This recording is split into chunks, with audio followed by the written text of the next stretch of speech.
Luna, this way. Do it. Sophie, go. Do it. You've got to spring inside. Hey, touch.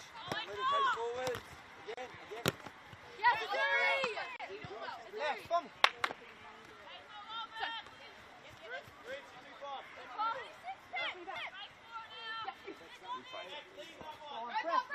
Press.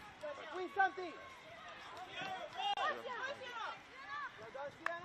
Set up again, girls. Come on, Bobby. Come on. KK again. Around Taylor. Ciara. That's my goal. Hey, on the goal kick. Literally just like plan A and then plan A.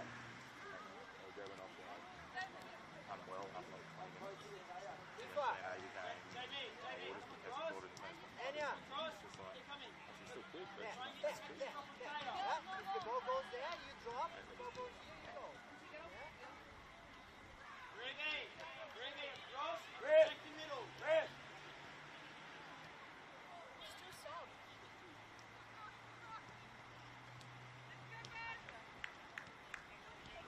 Higher. Around Taylor. Luna, step. Edge of the box now, Luna. Yeah, second. Win it. Good. Take it, take it. Yes. Go ball. Yes, ball. Good girl, keep going, work on. Go, Ciara, go over. Over.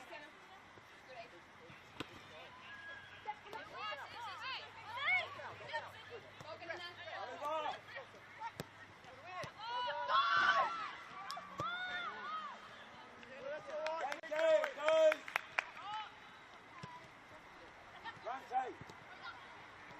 Up, Luna. Close the big.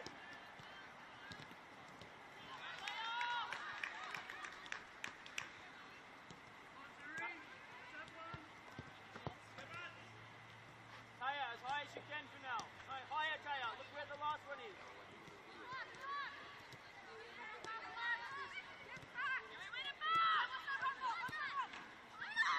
Taylor. Good ball. Come on, JB. Big guy, JD, work. Big closer. Guys, speed to the goal. Good fit. Like that, Ruby. Go, help, Tay. JB, step. 6 now, JB. Taylor, work. Yep, you don't have to drop yet. Good, so win in there. Come on, Kate. You gotta keep working, Kate. Keep working. Roots in. Ruby Gotta in. win it.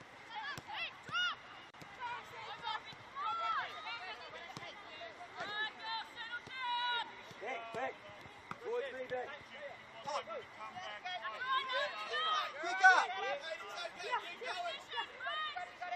Come on, Sophie. Gotta work, Sophie.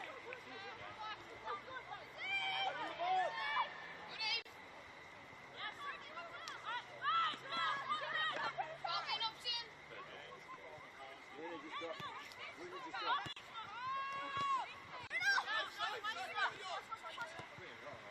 React. Good girl. Just to the goals. Play, Doss. Look, Ciara. Hard. Again. Forward. Challenge again. No ball. No. Hey, it's our ball. Come on. Back towards the ref. Just leave it. Luna can have it now. Sienna. See, I know you're frustrated, but you need to play. Luna,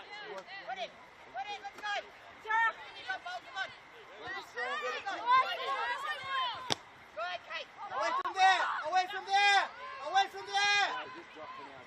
Good. Luna, drop. Challenge. Away from there. Just 20 seconds. Towards Luna, Ciara. Towards Luna, not long.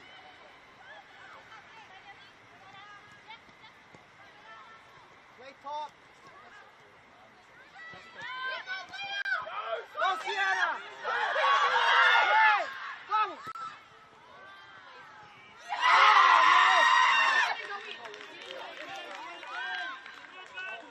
Hey, move it, freebie!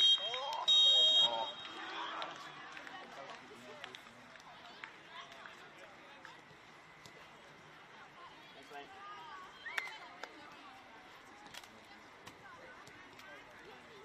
Oh, no. It was all the fouls before that, though. It wasn't even Sienna's fault. No, it's not your fault.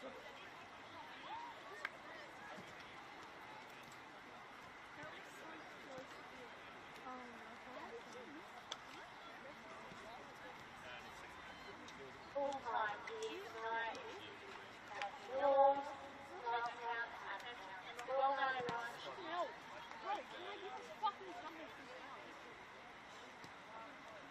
I'd like to say a very happy birthday to Ciara Frawley, who turned 18 today. Everyone, wish her a happy birthday together.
any language, people. How are you? How are you? Thank you for coming out. You did a great job myself. Well done. Thank you. You know what I'm like? I'm placid. I'm a nice bloke. Just out of luck.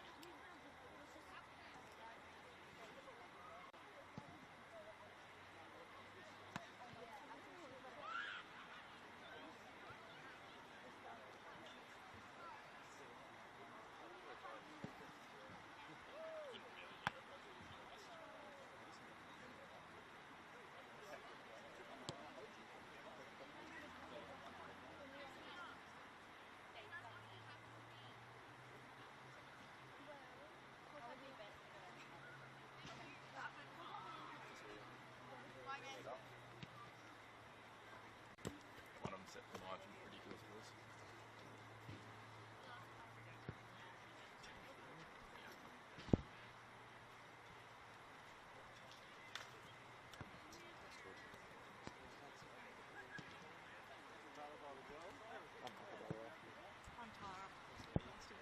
I didn't dress around the next person who comes in and plays.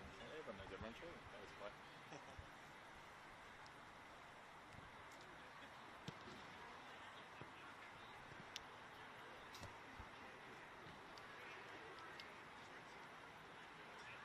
What happened, Sienna? No, you're here. No, that's even worse. No. I fuck up in front of my idol. Great. Awesome. Thanks. Friends. Football friends. Friends.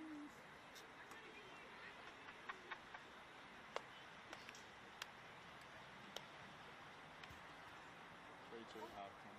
Richard scored in the first minute. Yeah, with the double.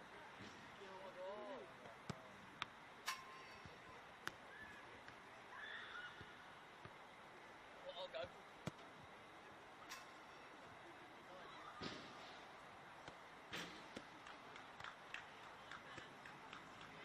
Spin. Oh. Spin. Oh.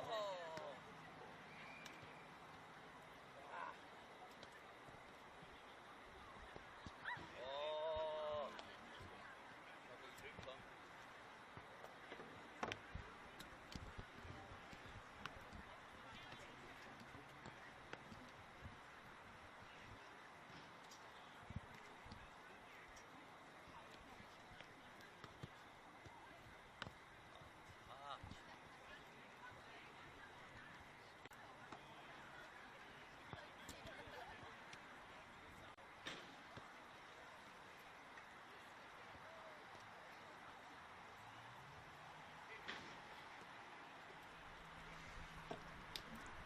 Good evening and welcome to the NPL Women's Northern New South Wales match of the round. I'm Chris McPherson, joined by former Newcastle Jets and current New Lambton striker Tara Andrews as we bring you all the action from the Lake Macquarie Regional Football Facility.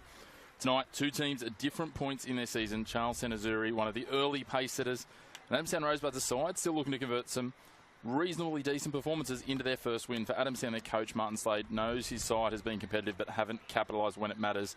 He said during the week they've been 1-0 up in two matches, had their chances but let them slip. His message, they need to stay switched on for the full 90 minutes here today and take the game to Azzurri. Charlestown, meanwhile, come in undefeated in their last six and sit second on the table, but they'll be without two of their biggest names, Melina Ayres and captain Kirsten Pearce. Coach Heath White is backing his squad's depth, saying if we get our strategy right and execute, the results will continue to follow. Adamstown will also be without Evie Horgan again as she recovers from concussion, adding to their challenge.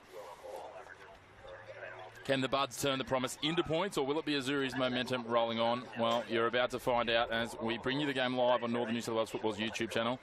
Tara, what do you think Adamstown need to do to break through tonight? Yeah, look, I think they have had a pretty tough start to this season. You know, they've been unlucky with some results. Charlestown are a really great side, so it's going to be hard to break them down. They've got a lot of energy, lots of young players. They need to keep bringing that, and it's going to be tough to break them down, but I think they're going to have to try and get it wide, use Eva Donnelly as they have in the last few weeks, and get those crosses in early to see if they can get a goal.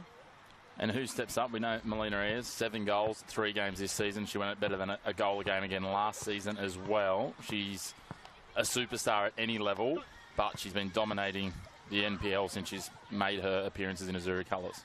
She has, but I think with Charlestown, they've got a lot of depth in their squad. Maddie Gallegos has been up front. She's been scoring goals as well for Charlestown. I mean, you know, we might even see Gemma Simon today move further up the park, and we know she can score goals as well. Well, she's pretty comfortable pretty much anywhere on the field. It's a nice, I guess, bit of depth and versatility for Heath White to have, the experience of Gemma Simon. But we were talking about it off air, the depth that runs all the way through their squad. There's a number of players there who sit on the bench that you could easily see starting in this side or any other side in the NPL. Yeah, for sure. As I said before, they have a lot of depth in their squad, and you know, they've got players on the bench that, you know, potentially would start for the Adamstown team or any other team. So I think it'll be a really tough match for Adamstown to get on top today. But I think Charlestown probably will still have a little bit more to offer going forward, and they'll still be able to get a couple of goals. As we see Charlestown starting to make their way out onto the pitch. It's going to be an interesting one when we get underway in a couple of minutes. This competition, though, there's been some big results, some surprise results. We talked last week when we were covering your game, actually, Renee Valentine and myself, about that very surprising result, the 8-1 win for Lake Macquarie over Broadmeadow. We've seen other results where teams have surprised. Lake Macquarie have been really gritty. Olympic were flying and then got put to the sword by Charlestown. You just don't know what you're going to get. If you turn up for 90 minutes in this competition, you're giving yourself every chance of 3 points. Yeah, and I think that's the beauty of this competition, right? Like, Adamstown could come out today, and if Charlestown are having an off day, you know, Adamstown can come out and win this game, and that's what we've seen in the past few weeks with those big results. And, you know, Lake Macquarie, they're really coming into their own in the last few games they've played, and getting that 8-1 win is pretty phenomenal. And obviously Charlestown last week with the 5 goals as well. So I think anything can happen in this league, that's for sure. Charlestown have had absolutely no problem going forward this season so far in their 3 games, so we'll see how they go about it today without their strike force leader, if you will, in Melina Ayres, but it's an opportunity for others to shine, as you said. Let's take a look at how the two teams do line up. Starting with the visitors, Charlestown. In goals will be Danielle Bartels in jersey 16. Number 2 is Kyra Dickey. 3, Chloe Martin. 5, Georgia Brown.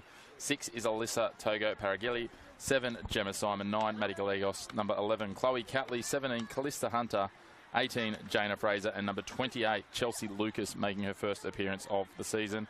While for Adamstown in goals, number 1, the ever-experienced keeper in Olivia Snedden. 2 is Madeline Campbell. 3, Sophia Laurie. 5, Zoe Horgan. 8, their captain, Jenna Doyle.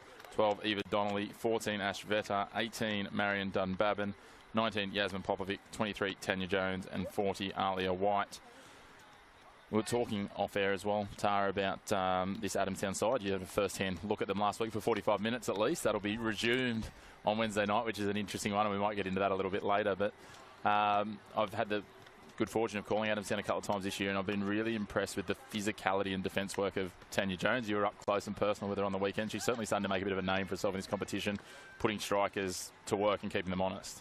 Yeah, definitely. I think, look, she was a great striker even last year, so I was quite surprised when she moved into the centre-back position. But obviously she is quite physical, she's fast, and she knows what a striker's going to do. So she knows exactly where I'm going to turn, and that's what you want your centre-backs to try and stop people turning and be really physical and just try to disrupt what the strikers are doing. And in terms of, we're here under lights at Lake Macquarie on a Friday night playing on the synthetic pitch. Is there any different approach when you come out on a synthetic pitch to the turf? Yeah, look, it's a lot faster on this synthetic. You know, we played at the grass field a couple of weeks ago and it was a lot slower. The ball was quite bouncy, but it's very fast on this field, so it'll probably suit Adamstown. They do train here as well and they're used to that pace. So it'll be a little bit different for Charlestown to come out here today and have to move the ball a bit quickly and shift across the park a lot quicker to try and defend the ball as well. I'm assuming one positive is the ball's a bit more consistent on this surface too. I mean, you guys, you play on a council pitch. You're very much at the behest of what council do. We saw that on the weekend. The markings are a bit touch and go, but I mean, we're pretty fortunate in Newcastle. Even the council fields are pretty good in terms of that, but there's that extra layer of consistency here with it being, you know, Northern owned and run and all those sorts of things. Yeah, we're definitely very lucky to have these facilities, and I have a bit of a love-hate relationship with these synthetic fields because I love that the bounce is true and you're never going to get that bobble over your foot, but as I get older it just hurts my body that little bit more after every game. Still got plenty of time left in you, don't worry about that. There's, you know, if BK's still rolling around in the men's and top all, you know, they're nudging forward. I think BK left. might be 40. They've both had, Yeah, and they both still look like they're going around. I actually walked past, they were training the Jaffas the other night. I was going to watch the other code that we won't talk about over at McDonald Jones, and Topol was leading a small group in sprints still. I was like, he's keeping the young fellas honest. Yeah, he's well, the two of them have both had some pretty phenomenal careers, haven't they? And it does give you a bit of hope, I suppose. It does, there's a few more years to keep on rolling on. What else would you do with your weekends? A bit of commentary on a Friday night, play on a weekend. That's right. No, it's definitely a fun. You know, football's fun for everyone. I love playing, and obviously, you know, you get to be with your friends and have a bit of fun on the weekend. So where else would you rather be? Exactly right. And there's so many levels of it across northern New South Wales. It's great to see. I think the zone leagues the lower leagues are getting underway at the moment. You know, we're getting into that time of year where every corner you turn around Newcastle, there'll be a field with a soccer game on it. So we love that. And here we go. We see Charlestown lining up, and you talked about it. Here's Gemma Simon lining up on the left of attack with the captain's armband on. Yeah, I think this will be an important game for Gemma to be up front, to obviously try and take that team moving forward with Maddie Galagos up the top as well, and really important game for her today. Have a look at the two teams set for kickoff, and we get underway here at Lake Macquarie. Just trying to work out, looks like we might have a bit of a jersey change out there. We've got a 14, which we didn't have in our starting lineup for Charlestown.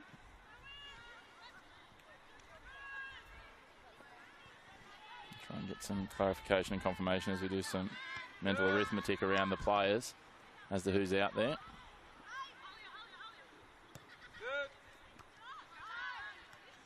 The ball brought down by Galagos. Plays it out in front.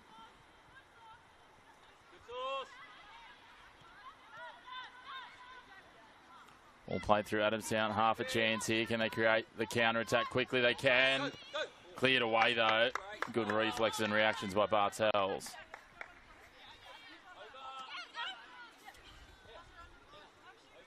Campbell with the throw.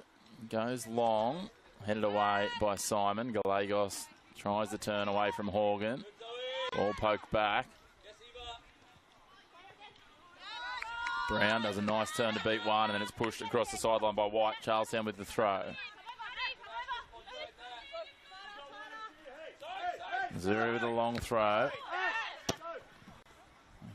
Go long, no one there with it. Laurie retreats.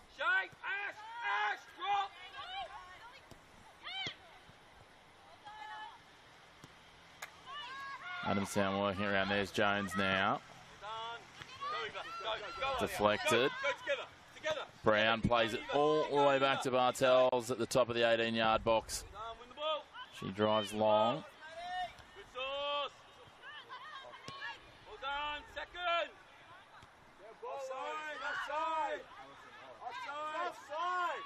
All played down, the flag goes up.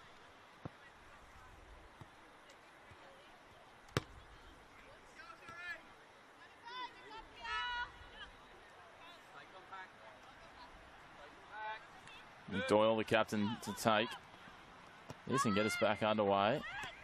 Broken up quickly.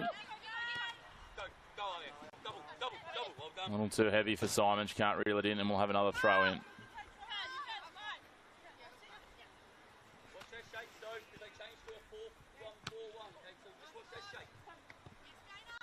Pushed wide. Simon now drifts it down the line.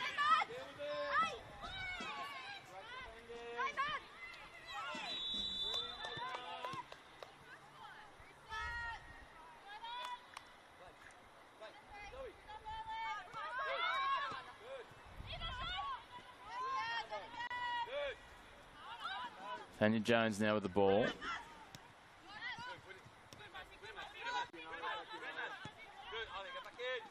Push back to defence. Martin. All wide now. Lucas plays it back. Driven along by Hunter.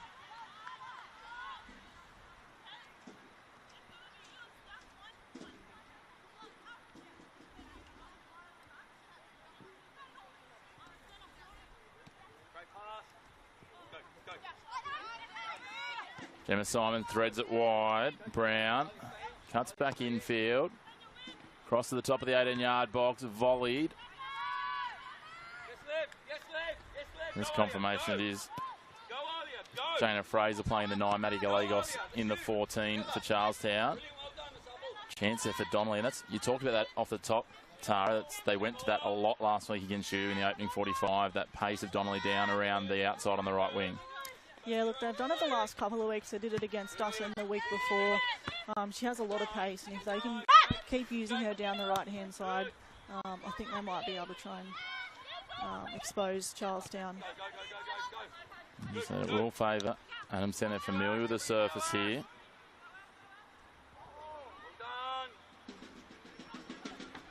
All wide now. What can Adamstown conjure? They've been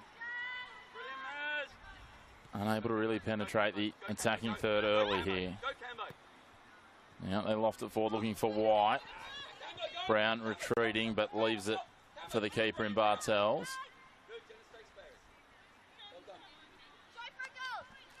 And it looks like Adamstown have changed their formation a little bit today. Seems to be a bit of a 4-4-2. Hopefully to try and get those two wide plays a little bit higher up the field and then really try and pin back the two centre backs as well. It'll be interesting to see how that eventuates. As we saw there, Charlestown still happy to try and go around them, and they obviously identified last week that your side were pulling apart those back three a little and finding those gaps, so Simon can't control that one. Adamstown have always kept a high line the last few years that they've played, and they've continued to do that this year, and I think that's what's let them down a little bit. You know, the line's too high, and strikers are able to get in behind if they have those early balls.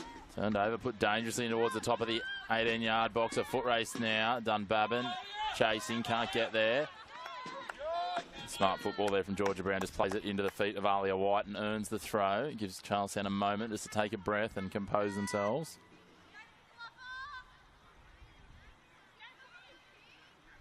Looking for the long throw. Horgan doesn't direct her header quite where she wants. Jones does well, sending it forward.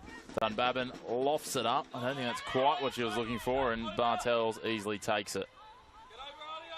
Anything can happen in those games, so every shot you don't take, you don't score, I think. Is that the saying? Yeah, and the other one, they don't draw pictures on the scoreboard, so at the end of the day, it doesn't matter how you get it in there, right? Although if you're Sophie Hoban at the Jets, and we know that keeping an eye on that game, the Jets have got back within one at half-time after trailing 3-0, and she's on the score sheet. She did admit the other week to Renee Valentine and myself that, oh no, that was meant to be a cross, and Renee said to her, she said, you don't admit that. You take them all, right? That's right. I've scored plenty of poachers' goals where I'm just tap it in, and I'm not going to tell anyone else how I scored that. I just scored a goal. I always take the mickey out of Jason Hoffman because, I say that most of these goals are intended to be crosses, but he just claimed them once they went in the net. But again, it doesn't matter how you get them in there. They all count the same. Back to Bartels now. She's happy just to take her time. Wait and see what presents. A bit of atmosphere. We've got some youngsters down drumming on the seats down at the southern end of the ground. Ball forward for Simon. Again, just pulls up a little. Just wondering if Gemma's quite at full pace there. There's been a couple we've seen her just sort of pull up and almost protect herself rather than opening up, or maybe she's just warming into the game and warming into playing back up the top. Yeah, Gemma has had a career of bad knees, so I'm sure synthetic's probably not her favourite pitch to play on, as I said earlier. So it might just take a little bit longer to warm up into this game. Nice work there from Brown. She's shown some nice little touches early here. Dickey plays it forward. Fraser puts it out in front of Gallegos. Gallegos up against Jones. That's an interesting matchup as we see Simon holds it up for Gallegos again. Gemma Simon has a shot just over the crossbar. That's the first real shot in danger. Yeah, I haven't seen that too many times. Gemma Simon on her right foot having one of those shots, but yeah, first shot of the game. Wasn't too bad, just having a bit of a crack. As I was saying there, it's interesting Maddie Gallegos playing at the front for Charlestown, a former defender for Broadmeadow. Tanya, as you're saying, a former striker playing at the back, so it's that'd be an interesting battle of the tactics and the concepts there. Yeah, and very similar plays. They're both, they're tall, they're strong, so it's going to be a really good matchup to watch today. See, both of them throwing themselves into this. White tries to get to the outside here, putting the pressure on. Tago Paragelli just sends it back. Confident in a keeper. Simon brings it down with the head. Horgan fighting tooth and nail. Takes it away from Georgia Brown, her opposite number, and pushes it across the sideline. There's not a whole lot of Georgia Brown, but she's throwing herself into these contests. Jones wins out on that header. Headed forward by Dickey. Can't control it, though, and it ends up in the hands of Martin Slade.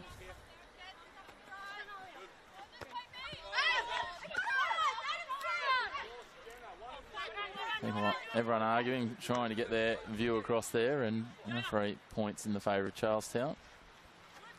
And Tanya Jones is not giving any space to Maddie Galagos up front there. She's pretty much just trying to stick one-on-one to her. We know that one of Maddie's strengths is her pace, so you don't want to be giving her too much space because she'll burn you very quickly. We saw that a number of times in the Charity Shield when we saw her, and we've seen it a couple of times during the season as well, where if defences do sort of nap on her, she's all of a sudden away. So, as you say, Tanya Jones, like a shadow on Maddie Galagos early here.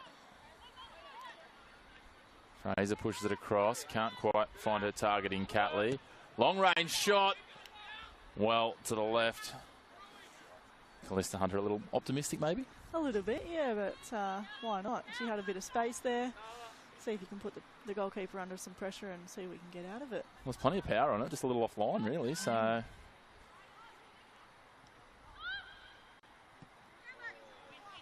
Falls dangerously for Simon. She lays it off Dickey, plays it back to Simon inside the 18-yard box.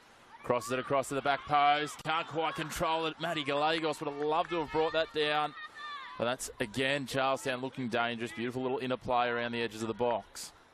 Just look a little bit too high, a little bit too far behind her for that one, for her to pull that down and get over it. It's interesting that Simon had all the time in the world to position that cross.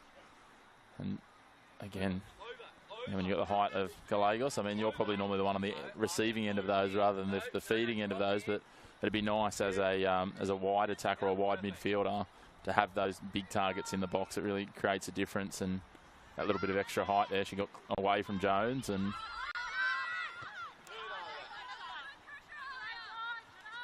Dickey just clears that across the sideline. Long throw from Campbell. White loses the ball. Send it downfield. Galagos gets the turn, but they've got another defender sitting back to Adamstown. Horgan.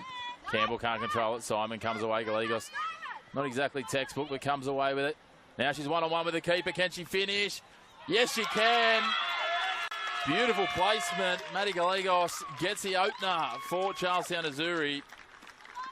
And after 12 minutes here, the Azzurri have managed to find themselves on the score sheet, and Galagos gets her 5th of the year.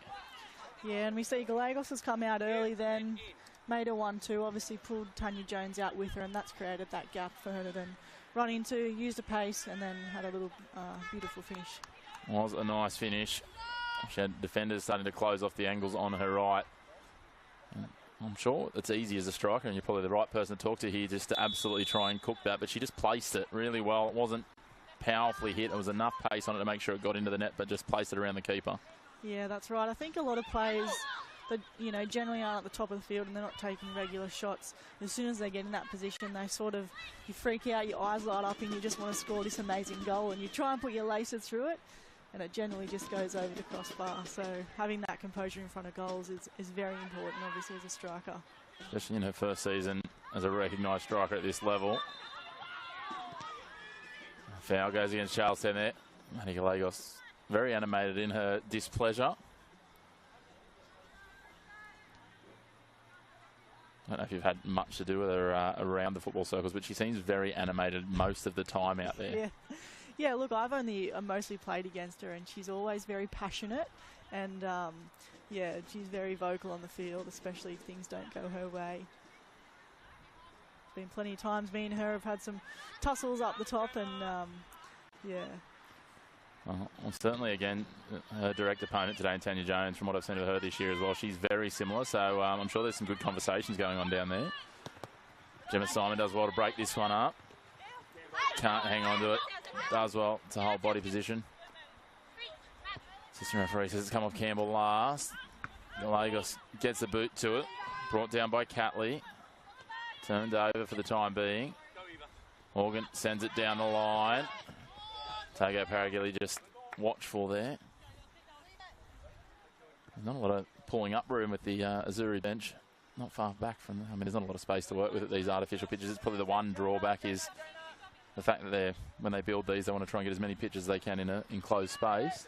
Yeah, I think these pitches are generally made for training facilities rather than games, because even, I guess, for the spectators in the stands, it's probably not the best view for them either.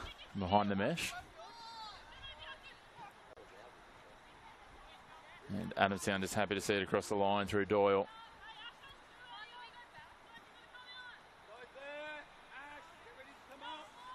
Certainly been an enthralling opening 15 or so minutes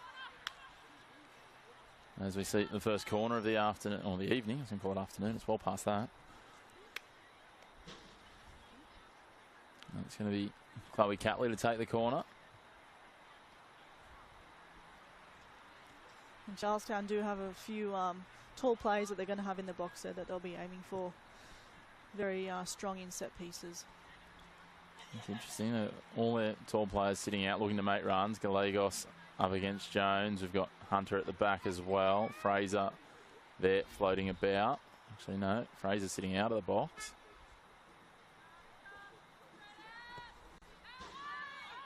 Goes deep, well beyond the back post. Gemma Simon does her best to get up and get some contact with it, but it just deflects it across the line. It's Chelsea Lucas that was in there, not Fraser, setting up. As you say, it's good options when you can hold out the height of Jana Fraser out of there, and you've got still 3 sets of tall timber in there. That's right. I'd be cheering if she was standing on top of the box and not running Lucas in. Has a half-hearted shot, but Snedden out to grab it. Good deep clearance. Brown brings it down. White out Fox there by Gemma Simon. Tago Paragili for Simon. Returns the favour. Lays back to Bartels. Dunbabin chasing hard. All brought to ground.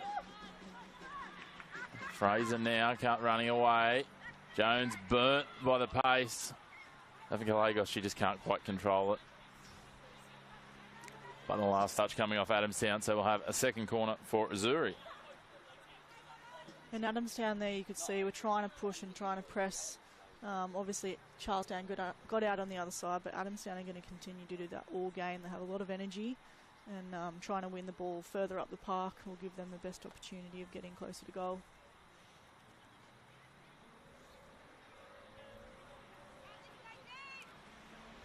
Again, the height sitting out. Dickey, the only one inside the 6-yard box for Charlestown.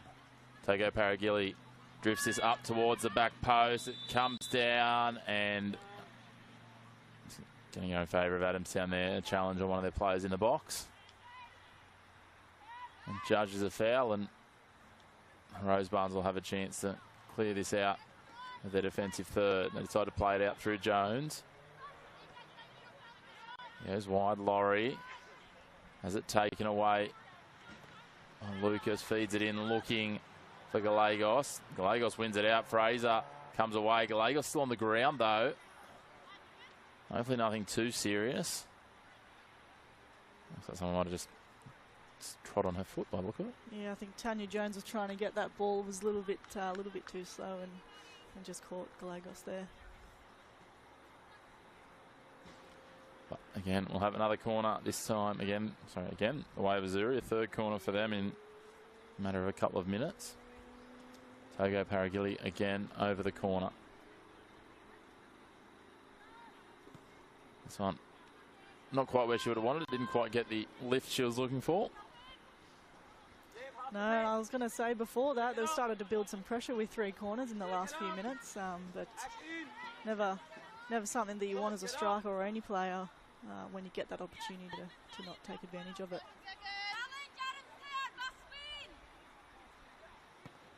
There's that local nature of Tanya Jones from the back. You can see why when Jenna Doyle was out for the first round this year, she was deputising with the armband. That one comes through Gemma Simon's feet. And will be a throw in for Adamstown. Referee just calling The Rosebuds back a little. It's one of those rules that seems very inconsistently policed.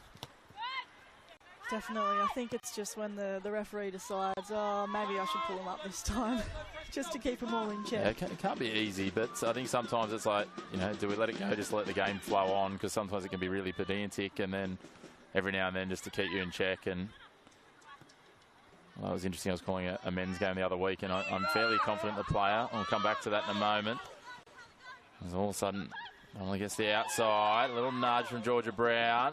Deflected, not completely dealt with. Nervy moments there. Bartels couldn't trap it, couldn't control it, but they clear it away in the end. It's the first real opportunity we've seen from the Rosebuds. Campbell looking for the throw. Simon nods it backwards. Defenders just watching that. That seemed interesting. Togo, Paragilli and Brown, I think they must have thought it had come off Adamstown. Yeah, I think they must have. Adamstown with the corner. Quickly while waiting for Adamstown to take that, yeah, the player was, it really seemed to me that they were deliberately wandering as far down. The referee would send them back, and then they were sort of building into it, then they take a few steps and then pull up and then take a few more steps. And you're sort of looking at it just going, at some point the referee's just going to pull out a yellow card. He's just trying to chew up the clock. You do get those cheeky plays every now and then who, you know, keep creeping forward and move the ball forward, roll it forward. I think he knew the referee. I think he knew the referee was going to send him back, but he's just trying to waste a bit of time because they're up 1-0 in stoppage time. That one clears everyone from the corner.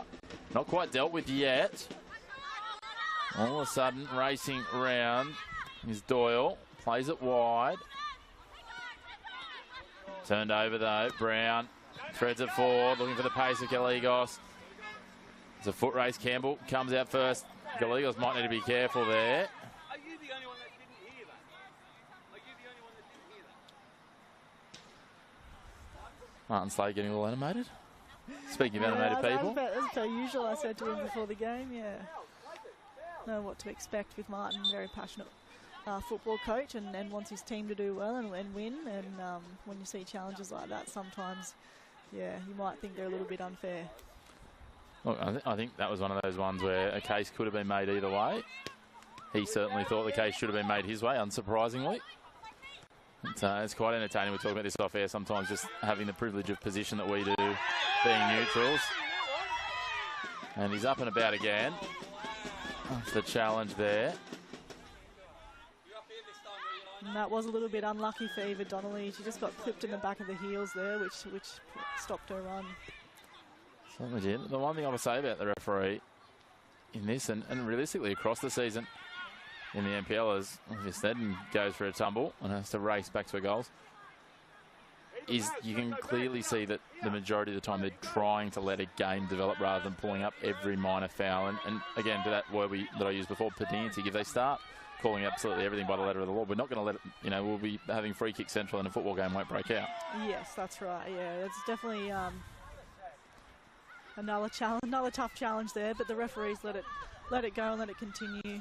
I don't mind it, especially if it is consistent both ways, and that's what we've just seen in the last couple of minutes of plays. All of a sudden, Alia White gets free on goal. A touch a little heavy. Bartel slides out and deals with it for the time being. She's hopping on one leg, though. That's ominous for Charlestown.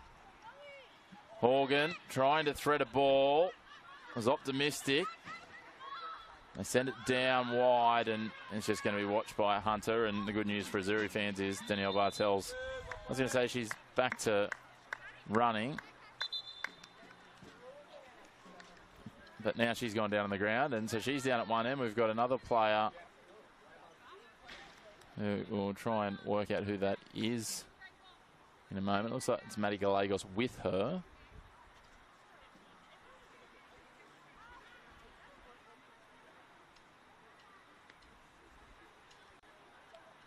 Chloe Catley making her way back there as well, is it? So it's not Chloe.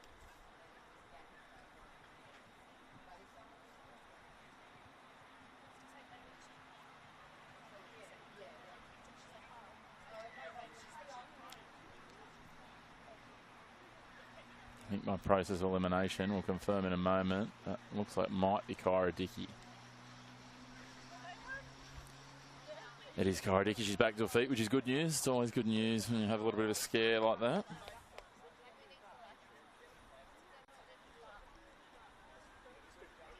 What happened in that last minute. There was a great chance for Adamstown.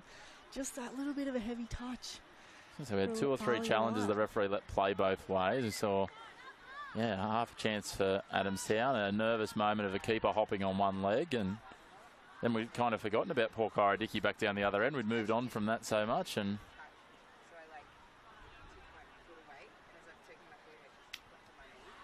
some animated benches, and we're just going to come back and have a goal kick, are we? I'm going to have a drop ball. The referee pulled it up. There we go. Happy days. And again, really well handled by the referee. Just let it play out. They went back and made sure the players were okay. Kyra Dickey back on her feet, just getting some water in, and she'll wait to be told that she can come back on the field. As Tanya Jones gets her head on that last, and it's pushed wide from Adamstown, but not to the advantage of anyone, and it will go for a throw-in.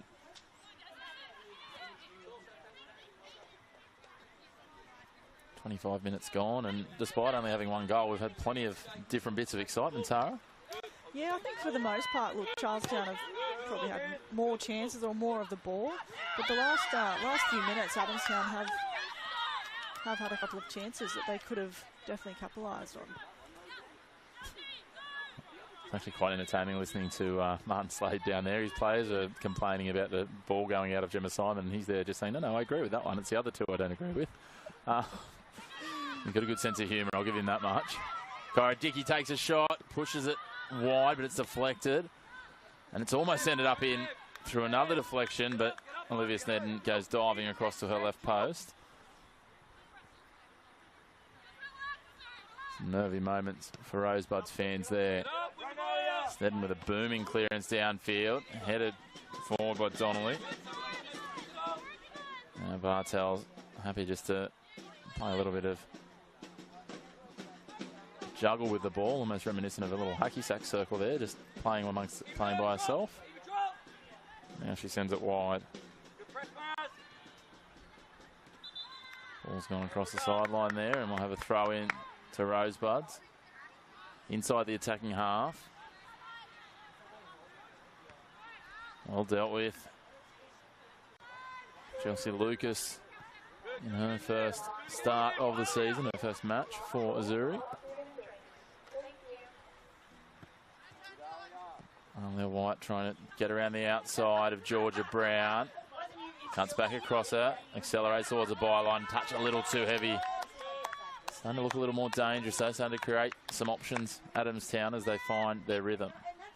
And they seem to be using this right-hand side again with Alia White and Eva Donnelly on this side. They're getting out, they're getting around, and I think that's where they're going to make their chances from today. They seem to not be playing out quite as much, and they're just trying to out of Liv Snetton's hands, or she'll try and kick it long to this right-hand side. It's interesting. It looks like Donnelly's almost adjusted more centrally than she was last week, and so White sitting in that wider position. The commentators and camera are nearly taken out by that one. They must not like something we said about them. I was going to say, lucky I saw it early because I've got the reactions of a rock. And just managed to get out of the way. Georgia Brown with the throw. Lagos heads it centrally. Lucas does well, but then turns it over. Vetter turns it over and then steals it back again. Vetter racing away down the left flank. If she can deliver the cross, she nearly managed to beat everyone, almost not with the cross that she intended. I think she was looking for the closer runner. Nice little chip ball from Simon. Gallegos looked like she used her chin to bring it down in the end. Doesn't matter how it works out though, I suppose. Gets the deflection, and Simon will just shepherd this across for another corner for Charlestown. Looked like Gallegos was going for the chip then of Liv Snedden. Long range shot. Yeah, I think she certainly had eyes for a shot on goal and just took the deflection. And Catley again for the corner. As we head towards the half-hour mark here at Lake Macquarie. Of course, you're tuned into the Northern New South Wales Football YouTube channel. It's the home of all NPL men's and women's first and reserve grade games, live and free this season. Match of the round games coming to you with commentary as well. Catley hits this one. onto the roof of the net. Over, half the pitch. You have to think that Heathwide would probably love to have some of these set-piece opportunities over again. We talked about the threats that they have there. And they're just not quite getting right on their delivery. We saw one absolutely overcooked and then two that haven't even come into play. Yeah, that's right. It's definitely something that a lot of coaches focus on is set pieces. When you've got, you know, tall players like that in the box that you can try and use, you want the delivery to be perfect. It's interesting if you watch, you know, Azzurri's men's side, and I know there's not necessarily too much overlap between the men's and the women's leagues at a lot of these clubs. Let's hold that thought, come back to that. Gallegos crossing it in, looking for Simon. Brought to ground. Lucas forces a very good save from Olivia Snedden. And straight away, Adamstown looking to go on the counter. What can they conjure here? Horgan drives it forward, looking for Dunbarton, but she's passed it to Tara Andrews in the commentary. Yeah, I was going to say Charlestown's men's side love using the long throw to create a set piece into the box. They did a lot of that in a couple of their games so far this season, and you know, probably the way they're creating it, it's almost just creating a bit of a lottery in the box, which at the end of the day, this level isn't the worst thing, as Togo Paragilli sends it to Bartels. Bartels almost drives it back at the defender, who was, or the Adamstown player who was racing forward there. Campbell with the throw. Ball to ground. Popovic as well. Ball pushed forward. Gallegos gets a boot to it. It's a nice bounce. It stays infield. Took about a 30-degree turn. Yeah, look, Gallegos is causing a lot of problems for Adamstown up the top at the moment. Her and Tanya Jones are having a great battle, and I think at the moment Gallegos is probably winning that battle. So I think the halftime talk might include how else they can try and contain her. I think the challenge is for Tanya Jones, physicality, it's quite even, but it's in that second effort, she just doesn't have the pace off the mark. We've seen them at once in a bit of a longer foot race, and Jones, once she accelerates, but just that sheer acceleration Maddie's got, which, you know, it isn't always easy for a taller player to get that acceleration, but she's quite quick off the mark considering her height and build. Yeah, she is, and very dynamic, you know, can change direction quite quickly, as you say. Dickey. And they're racing forward. Deflected somewhat from Doyle. Comes forward. I thought it was going to fall for Popovic, but they go wide. Laurie sends it down the line. I'm not quite sure who she was looking for there, but ends up at the boots of Togo Paragilli for Charlestown. Martel sends it wide for Georgia Brown. Under pressure. It's about the third time someone's picked out the fourth official who's standing over here. And Donnelly. I feel like we're being targeted here, Tara. Yeah, I think we're standing in a pretty bad spot at the moment. Fraser drops it back. Dickey again. Can't control it. Talia Horgan's been sniped by friendly fire. Gallegos collects Tanya Jones. We almost had ringside seats there, Tara. And we see that battle right in front of us between those two. Martin Slade just trying for some assisting of the referee here as well. Gallegos takes it away from Campbell. Up for Lucas, does what to head it forward to her own advantage. Awkward bounce. Chips it forward for Gallegos. If the flag stays down, this is dangerous. Simon making a run. Gallegos takes a shot herself. Snedden takes it on. Adamstown straight away on the counter-attack. Georgia Brown does well to bring it down.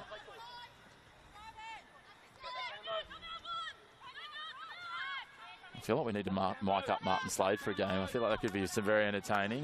He did warn us before that sometimes he gets a bit emotive and sometimes his language might not be exactly suitable. Yes, but I feel like if we could just record him during a game and then maybe filter some of it out, it could make a really good, you know, alternate commentary, or just, you know, some good clipped out stuff.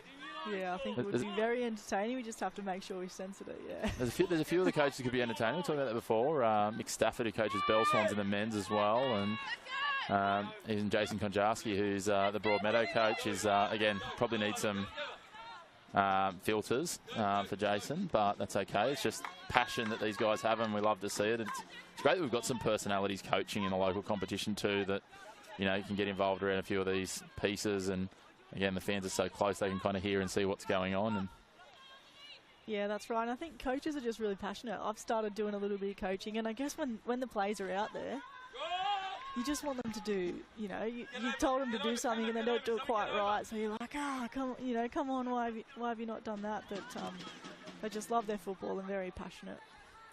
Yeah, I enjoy the fact of doing the Jets ground announcing. I get to see Ryan Campbell. Like, he likes to kick a Toblerone, I've noticed. He just, you know, like the little padding that's around the benches.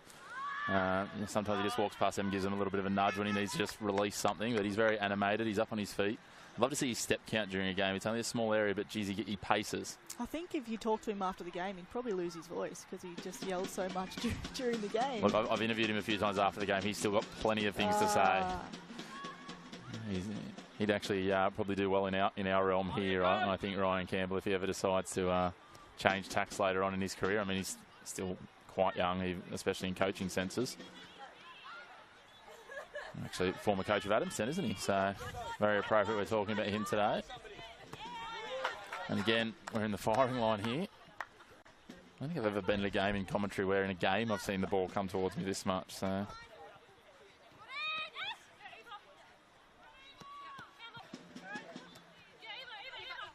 Donnelly feeds it infield, miscued, but worked out okay from Popovic. Jones puts it forward, looking for the advantage of Vetter.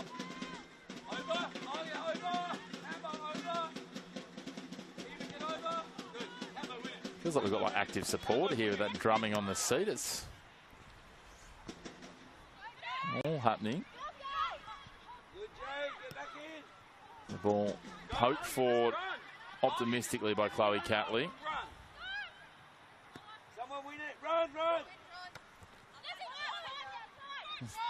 9 or so minutes remaining before we'll head into stoppage time, and I thought Chloe Catley's pass was optimistic. That shot from Jana Fraser was definitely optimistic. Yeah, I think Charlestown have now had a couple of those long-range shots, and, you know, as great as they are and they can be if you're hitting the top corner, likelihood is a lot less of scoring a goal. So if they can work it a little bit further forward, trying to get those short passes, maybe get it wide and get crosses in, might have a little bit more luck. Yeah, well, I think there might be a bit of a preconceived piece, and we know you talked about Adamstown playing a high line traditionally. That high line comes with Olivia Sneddon coming a long way forward. We saw it here against Broadmeadow. She got herself into a bit of trouble and managed to stop it being a goal.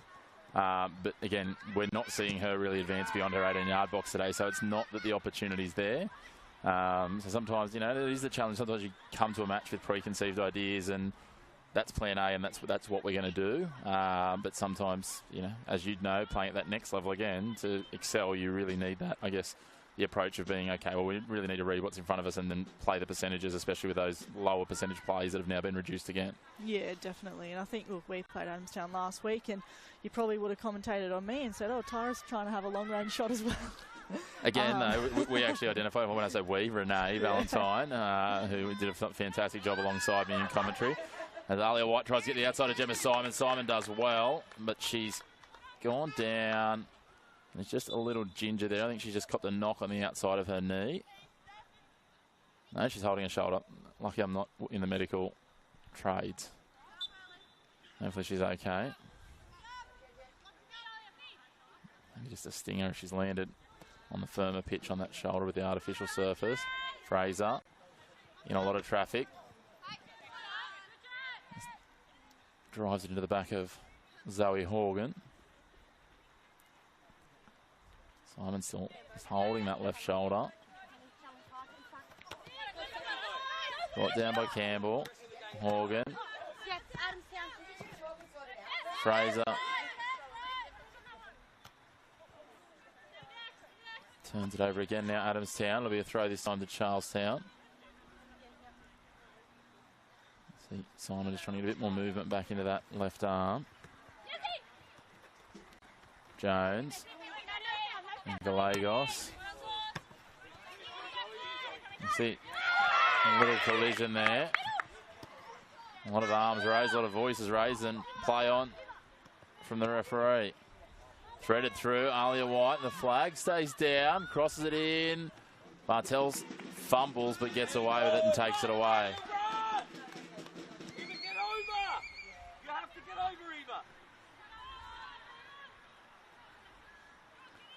Charlestown get the throw.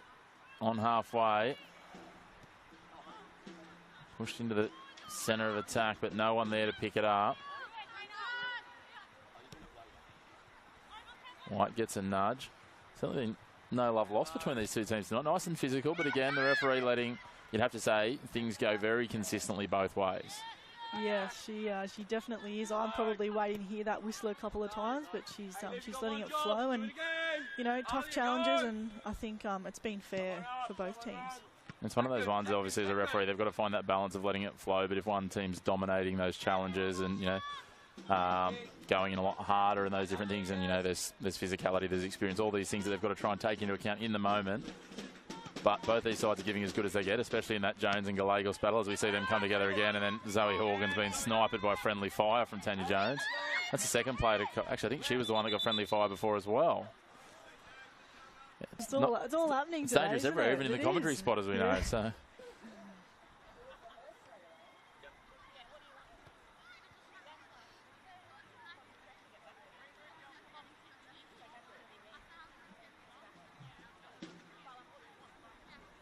Back to her feet. A little bit of friendly fire between players. It's good to see. Well, you know, while the ball stopped in the heats at the moment, nice little friendly exchange between a couple of them there, and then all of a sudden the battle will resume as soon as their referee drops the football, and away we go again. And undoubtedly in 30 seconds' time, we'll see them throwing themselves into each other, I should say, as Tanya Jones does well to track that between two opponents and then clears it across the sideline.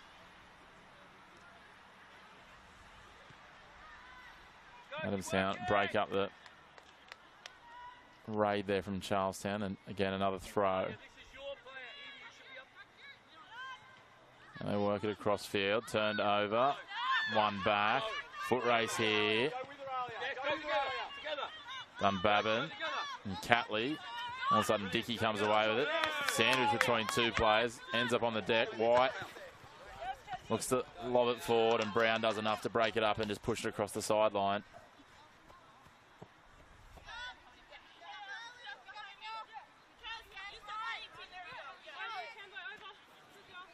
Campbell throws it forward. Simon with the header. Teammates calling for her to let that go across the line, but Campbell keeps it in play. Dunbabin. Popovic plays it forward, looking for Vetter. Chloe Martin, who hasn't seen a lot of action down at right back, gets herself involved. As soon as I say that, she's forced to race back and shadow the ball, and two players come together, take out the corner flag almost, and I'm not even sure which way the referee's going here. It looks like she's going to caution Adamstown on the run, so it'll be Charlestown's. Probably the first foul that she's called in 20 odd minutes. Yeah, we had a couple of minor ones early, and then I think she just decided that if these players are all going to throw themselves at 100 miles an hour at each other, I'll let the girls play. As I said, I'm about it. I don't mind it.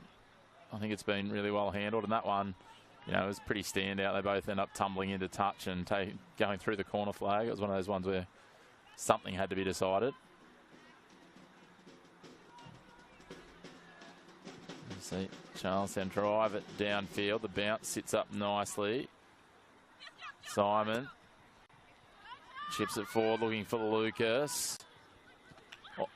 Laurie strewn on the ground after that. Again, the referee happy to let it go. Collision shoulder to shoulder. Georgia Brown can't deal with that one. Awkward bounce there. Spins away from Donnelly. Crossed it into the box. Cleared for the time being. Brown. Simon. Campbell does well to break that up. And as soon as Adamstown lost that ball, you can hear Martin Slade on the sideline, you know, press, press, press, go, go, go, to try and win it back higher up the field. Ball going along. Jones drives it, and Fraser brings it down. Catley turned over. Brown now fighting with Donnelly. Back to Fraser. Beats one. Can't take it away.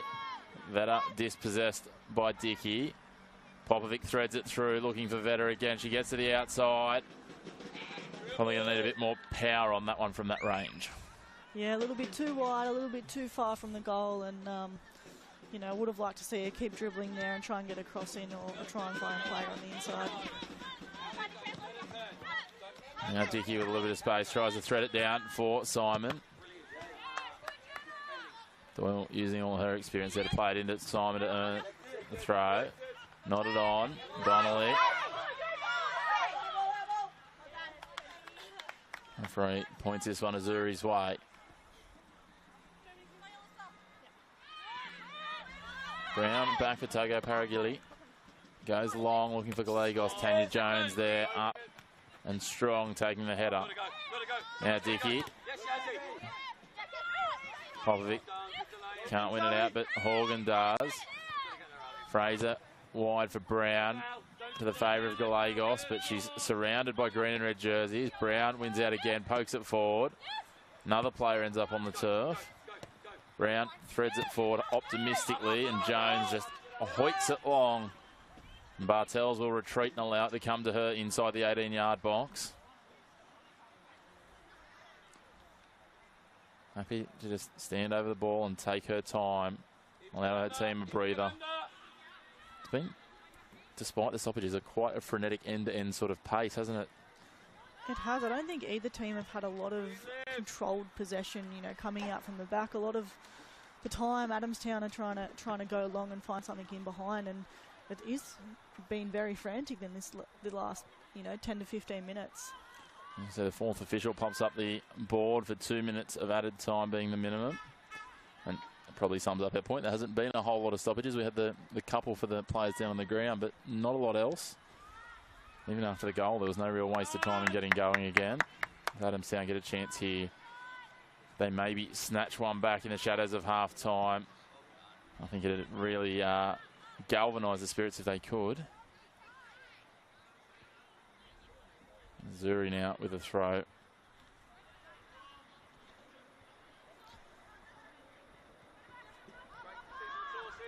Let's get an update from the Jets. They've pulled level in stoppage time down in Melbourne. 3-all.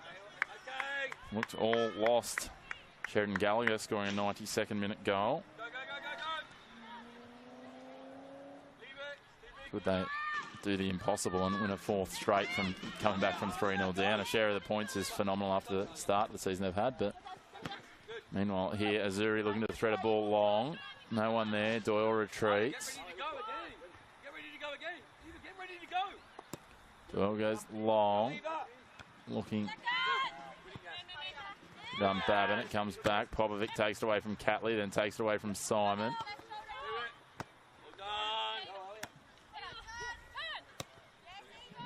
Lobbed it forward, looking for Alia White. Goes forward to Bartels. Just watching Popovic there. I think she's probably one of the, and we'll talk about this a little bit last week in your game.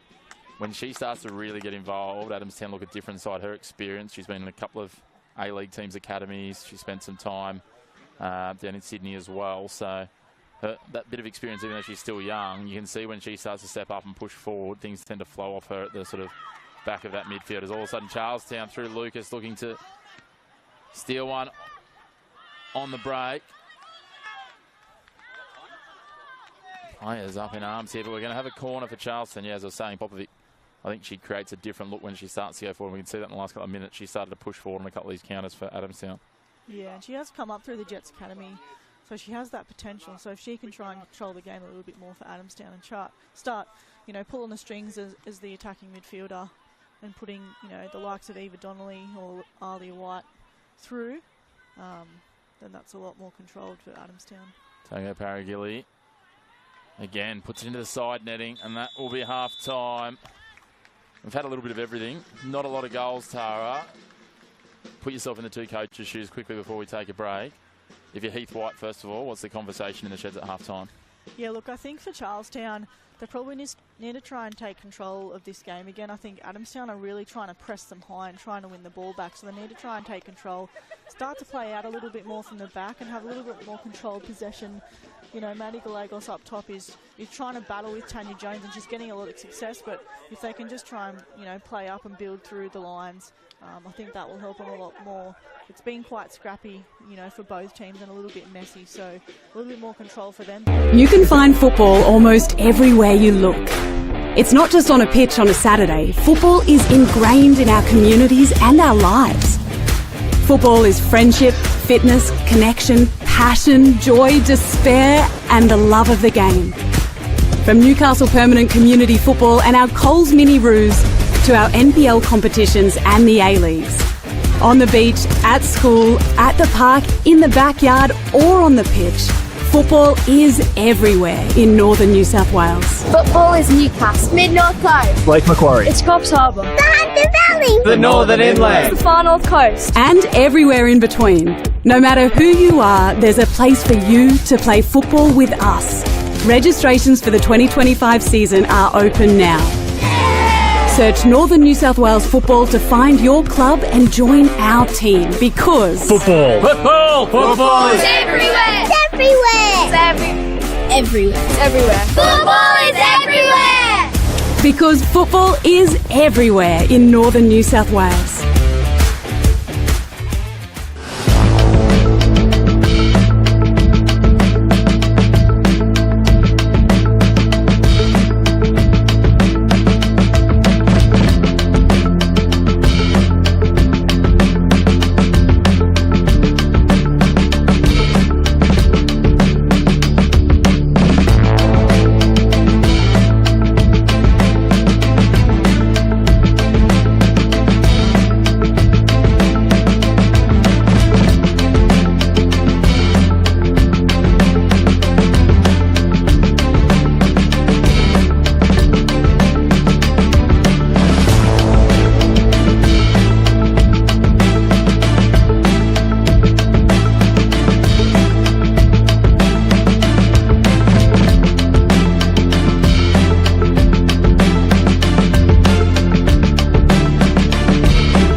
No matter who you are, there's a place for you to play football with us. Registrations for the 2025 season are open now. Football is everywhere! It's everywhere! On the beach, at school, at the park, in the backyard or on the pitch.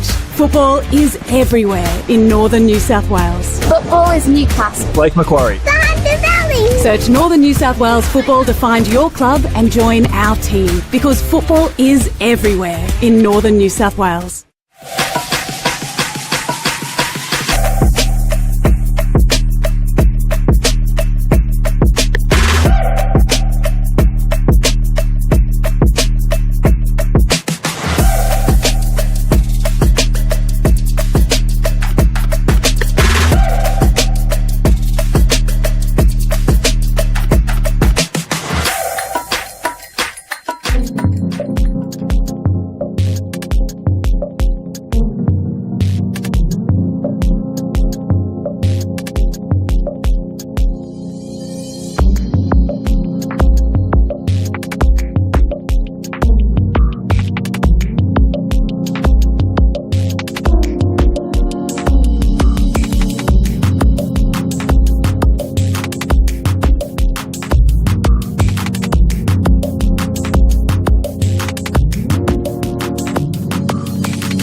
If you say Carly Rogers, people will be like, who's that?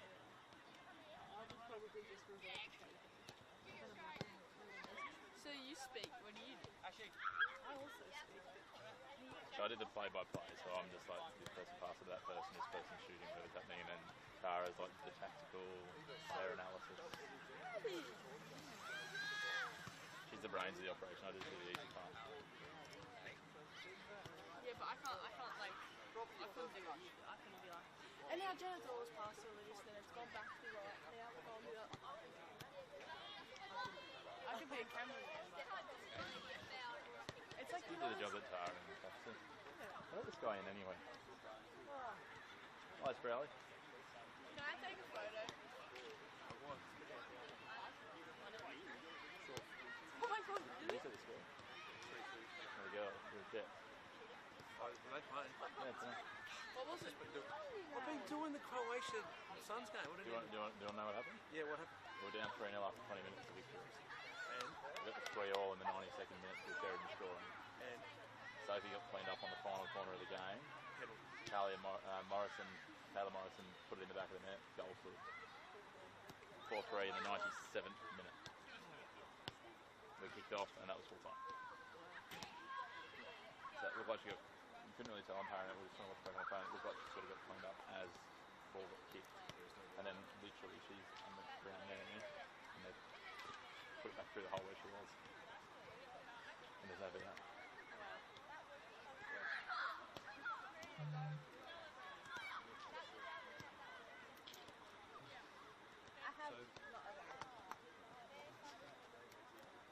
So that button is the focus button, and then that button there is the trigger. Okay. Hey, Sprout, Yeah. I'm going to Norway later in the year. Yes. And I'm going to take videos, photos of more than one. Slow shutter or something. No, you just need to make sure your ISO allows enough lighting. I've told You them just need to get your shutter to be. What sort of camera? So you're just going to do it with It's like a bit more. My sister's got Well, it just depends. I mean, you should be able to work it out. It's about the ISO is the key thing. Like the ISO is the button, the setting that allows the light to come in. So it basically either allows your light in or less light. So that also allows noise too. So you don't want to have it ISO too high. But you can reduce the shutter to allow more light. But your tripod will be handy. Yeah, I did read that. I just got a sick one, I think. Sick one, you think? Yeah, I got sauce in between Liv and Martin, like looking like so serious. Oh, good. Well done. Thank you. I did it last year for Eagles.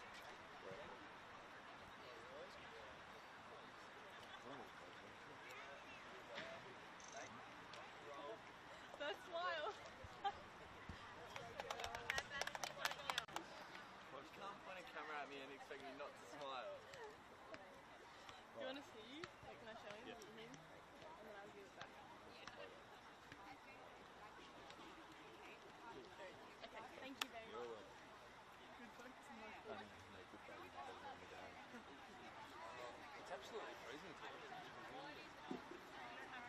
Where'd they play?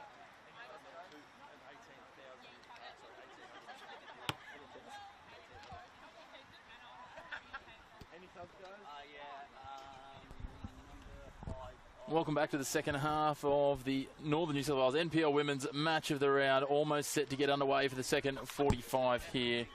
A change at half-time for the Rosebuds. Coming from the field, number 5, Zoe Horgan. She's been replaced by number 15, Georgia Cook. 1-0 at the break. Chris McPherson and Tara Andrews bringing you all of the action on the Northern New South Wales Football's YouTube channel, the home of all of your NPL Northern New South Wales first and reserve grade games, men's and women's, free and live this season. Tara, this one still very much in the balance as we head into the second 45. Yeah, I think Adamstown are going to look to try and get a goal in this first 10 minutes, and that could really change the game. And, you know, going into 1-1 in the second half could really help them out. So they're going to try and push to get that. Fraser. Dunbavin gets a boot to it. Simon does well, cuts infield. A little hop to clear a stray boot. Threaded forward. Here's that opportunity. Well done. Danielle Bartel's coming out and just blocking the lead up to the shot. And straight away we see Adamstown on the front foot trying to get, you know, that little through ball for Eva Donnelly, and it's really unlucky that she couldn't get that one past the keeper.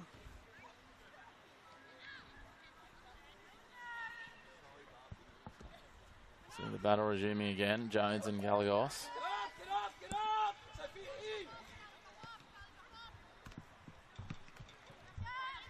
From the keeper goes long. Fraser. Dickey gets it wide for Lucas. Cuts to the outside. Gets a shot away. Parried. Not completely cleared. And then Gemma Simon gets the last touch before it goes across the byline, and Adamstown will breathe a sigh of relief with a goal kick. And that'll be Charlestown's what they're trying to do in this first 10 minutes. You know, they're trying to get that second goal to try and quieten Adamstown down. Yeah, certainly that next goal is going to be, I mean, it's the cliche, isn't it? It's going to be so crucial. Every goal is crucial, especially in low-scoring games. As Gallegos goes into the back of a player who then gets collected up by her teammate as well. Just trying to see who that is down on the ground, but I feel like you'd be feeling a little bit worse for wear, not only being on the ground, but first of all, you get Maddie Gallegos going into the back of you, then Tanya Jones runs through you as well. Yeah, there's probably there's not two other players I can identify on the field that I'd less like that to occur from. Yeah, definitely. I've been hit by Maddie Gallegos a few times, and she's definitely made me a bit angry on the field at times with some of her challenges. So you definitely don't feel very good after them. That's Jenna Doyle, the captain. She's back to her feet though, which is good news. We've seen a few players go down for just a moment with how physical this game's been. I think it's probably been the standout in terms of the games I've called this year, in terms of that level of consistent physicality over the sort of 47 or so minutes of play that we've seen. Yeah, we've seen a lot of girls actually, fall to the ground and in those challenges, but we haven't heard the whistle go, as many times. So it has kept flowing this game. Interesting too, from a footing point of view, we're talking at half-time, quite a bit of dew starting to fall down. The temperature really dropping off compared to what it's been in recent days and even earlier today. There's the ball into the box dangerously for Adamstown. Charlestown through Dickey, laying it off now. Now they play it wide. Lucas plays it forward, gets a deflection. Doyle does well to clear it before Fraser can collect. And this pitch is already quite fast, and with a little bit of dew on top, it's going to make it even faster. Interesting to see whose favour that plays into. As a team, you'd think from what we've seen it should be Adamstown, but the pace of Gallegos, if we can skip on for her the right way, that push, that one's going to get the referee to pull things up. That was just a two-handed shove, and a yellow card for Maddie Gallegos. Looks like the referee might have had a bit of a talking to at half-time. She's blown a whistle twice for a couple of these challenges, but I guess play welfare and some of those challenges are probably getting a little bit too much from Gallegos. Yeah, if I'm to trust all of the stats on Squatty, that's Charlestown's first yellow card this season. That is very impressive for what? They've played 3 games so far because they've had a washout and a bye. Yep. But yeah, so through 5.5 games. And they'll be looking for the Fair Play Award at the end of the season, won't they? It's a long season, Tara. And I feel like the way they've started the season, they've probably got their eyes on some other silverware at this point of the season. But as we know, this season has so much to go, so much water to go under the bridge, so many different twists to take. We'll see undoubtedly a host of A-League women's players come back in and a few other sides as well, which will, as your team knows only too well, it can add a real spark to your season like it did last year. It definitely can. It gives a little bit of extra effort for the girls. They know a couple of A-League players are coming back, and they seem to put in that extra effort when they do come back. And we press a little bit harder, and we want to do well for the girls as well. I think talking to Cass Davis when she was calling with me the other day, she was talking about the sort of mandatory stand-down periods and stuff that they have. Is it 30 days after their season after their last game? Yeah, correct. Yeah, so that's based on going from a professional contract down to, I think, like an amateur contract. So some of the girls that play in Sydney, they can actually go and play straight away because they're going from a professional contract to a professional contract. But in this Newcastle League, we have to wait the 30 days. Isn't that interesting? So you've got some of the girls who will play literally here on this field for the emerging Jets, but because they're playing in the NPL, the New South Wales competition, not the Northern New South Wales competition. As again, we talked about this in the first half, Adamstown just forced a retreat about 10 metres there on the throw. They can come straight back out. I know, and again, Ryan, I don't know if he will be coaching again this year, but he coached last year both teams, and he load managed a few of those players, because especially for young bodies, I mean, you've been and done it, it's a bit of a toll, and the 30 days off, as much as you'd be keen to get in and play for your side, is probably a little bit of a blessing in disguise that you're forced to take that break.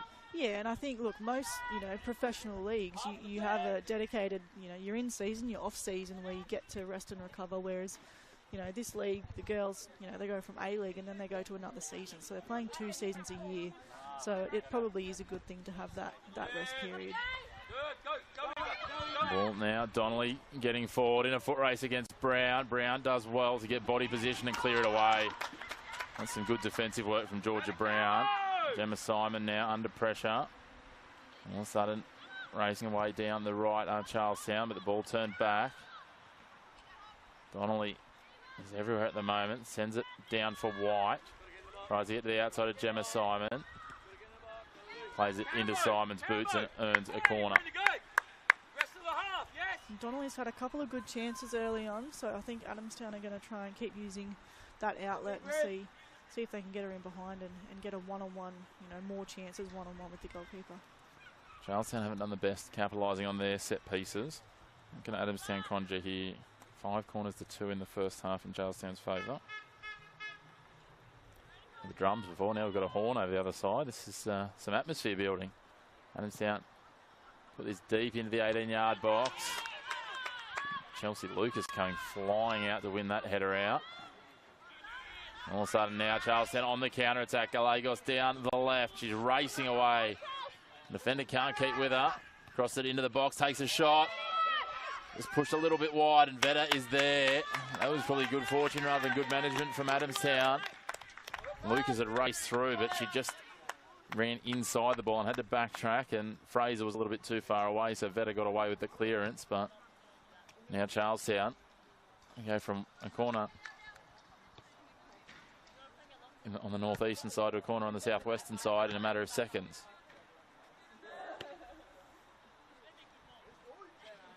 Togo Paragilli will be the player over the ball.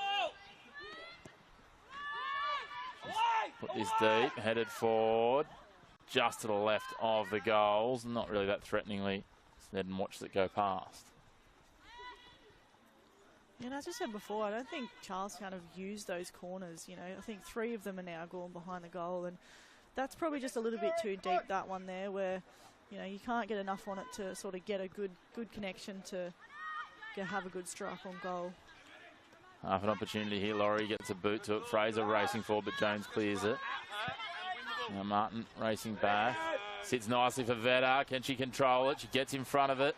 Takes a shot. Brought to ground. And again, Martels doesn't quite take it on the first grab, but does well enough to recover and get away with it. Jones uses her thigh to bring it forward, and straight away Adamstown going on the attack again. Veda caught a little bit flat. Dunbabin releases her. She's free on the edge of the 18-yard box. Cuts in, gets past Catley, and is brought down in the box. That seemed like it probably should have been called. Yes, it definitely did appear to be a bit of a pullback from the defender.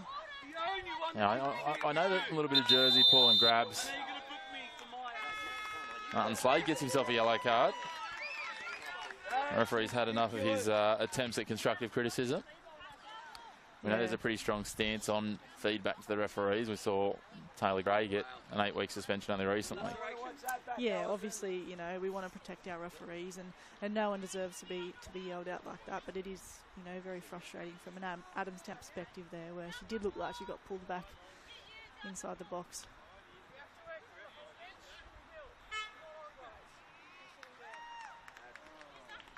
Another one of the coaches getting a yellow card.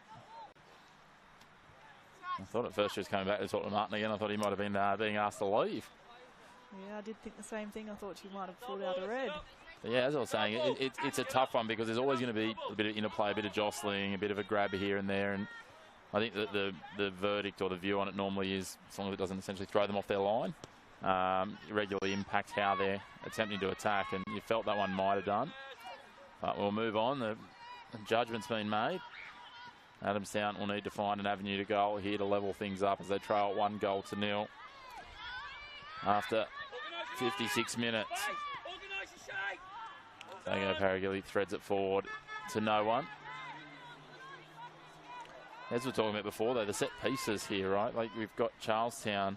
We've commented on a number of times, so much tall timber compared to most of the sides in this competition, especially up against Adamstown here. But they just can't get anything up and around anywhere in that 6-yard box on the attacking side, despite having had now 6 corners. Yeah, that's right. I think, that last one was a little bit too deep.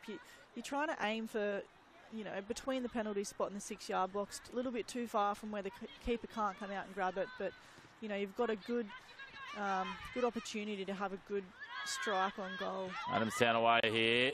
If they can thread it for Dunbabin. Dunbabin gets on it. Manages to get the bounce. 3 Charlestown defenders almost mix it up. They still haven't quite cleared it. A little bit of disorganisation and miscommunication, but they play it out in front of Chelsea Lucas. She's waiting for some runners to present in the box. Puts it in for Snedden. No one can get it. It's beaten 6 of them. 3 from each side there around the top of the 6-yard box. That's that spot we'll talk about delivering the corner to. They delivered it nicely, but somehow it just eluded everyone on both teams. That's right. That was a great cross. I don't know if it hit a deflection and maybe bounced a little bit funny, but yeah, went straight through and missed everyone. I think Gemma Simon just needed to get a little touch on at the back post, but couldn't quite get there. Certainly end-to-end football. Lots happening here at Lake Macquarie. You're, of course, tuned into the Northern New South Wales Football YouTube channel, the home of your men's and women's Northern New South Wales NPL competitions. First grade and reserve grade, every game live and free here on the channel. A huge weekend of football as we have back to full schedules of men's and women's football, and then a couple of women's games caught to catch up on Wednesday. Maddie Gallegos looked like she tried to sell that little bit of contact there a little too much, and the referee having none of it again. And again, to the referee's credit, it's been consistent since the opening stages. It has. And I guess that passion that Gallegos has just shown, you need to be careful. You know, as we said before, there's been suspensions, you know, by yelling at the referee. So you do have to compose yourself a little bit, and as frustrating and passionate as you can get, you know, we need to make sure we can control ourselves there. Certainly do. We know there's zero tolerance. As again, players collide, and again, arms spread wide. Simon looking for it. Another corner for Azzurri, and I think you're 100% right here. I think, a bit like we saw Martin Slade just before, a couple of efforts back-to-back drew the referee's eye. Maddie Gallegos is running a very fine line, gesticulating, verbalising her frustration. And it's hard. It's a passionate, it's an emotional game. We've talked about this earlier tonight, but you just need to tone it back a bit because the referees are out there trying to do a job. And to that point, irrespective of what you think about the level of decisions, this referee this afternoon or this evening has been very consistent on both sides in terms of how she's judged these, the contact and the game as a whole. Yeah, and we can't play without referees, so we need them. So. Well, this one's in a bit more of a dangerous position. Lucas pushes it back. Brown prods it forward. No one there, though. Lucas racing across in, trying to get to it. She does get to it, but pushes it across the sideline, and Adamstown will take the throw. That's Hunter, sorry, not Lucas. That's Lucas now on the ball. Manages to thread it through Laurie's legs. Comes away with it again after it goes through another player's legs. Jonah Fraser in the box. Prods it across the face of goal. Beats a diving Snedden, but beats the left goal post as well. Momentum has swung back Charlestown's way the last couple of minutes. Yeah, look, Adamstown came out very strong in the first 10 and had those 3 opportunities. But yeah, it just seems to be swinging in momentum again back to Charlestown.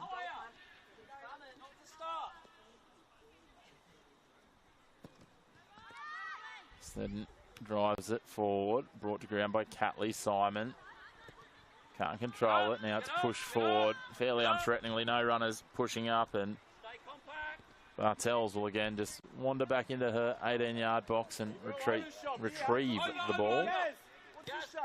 Now she hits that one off the outside, but I'm not quite sure that's what she was looking for. Vetter pushes it across the sideline, and Charlestown will have the throw.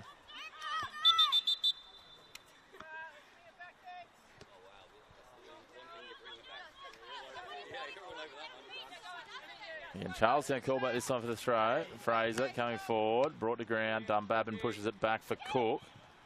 Cook pushes it through the legs of Fraser, but it's taken away. Catley. Fraser pushes it forward, looking for Lucas. It's going to be a dangerous spot here for Snedden, but she's just in front in the race, and then she slipped awkwardly, but is back to her feet and everything's okay. That was a little nervy for a moment there. It didn't look great. No, I think it's that little bit of dew on the pitch, as we said earlier. Tango Paragilli decides not to head that. Almost a head clash between Hunter and Donnelly, as Charlestown now go on the attack. Maddie Gallegos tricked herself with that little touch then. Jones comes away with it. Cook threads it forward, looking for Laurie. Lucas keeps it in. Laurie gets a boot to it, and it's pushed across the sideline off the boots of Vetter.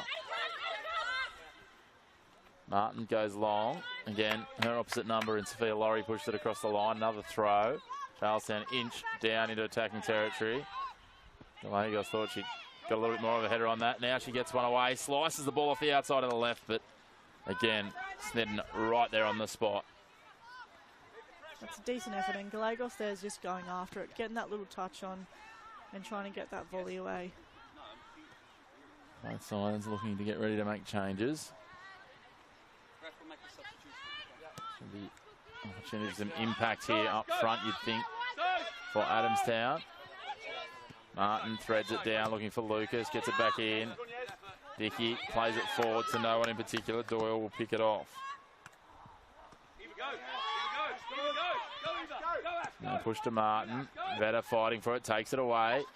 Can't get clear though. Back to Laurie. Popovic can't quite get that away cleanly. 1-2. Handball, and we're going to have a yellow card for the handball. No yellow cards, and now they're just coming out. It's like Oprah. You can have a yellow card. You can have a yellow card. As I said, I think the referee must have had a talking to at halftime. Because there's definitely a few more calls this half. But yeah, Tanya Jones there did just seem to put her arm out a little bit and stop that through ball from going through. So it looks like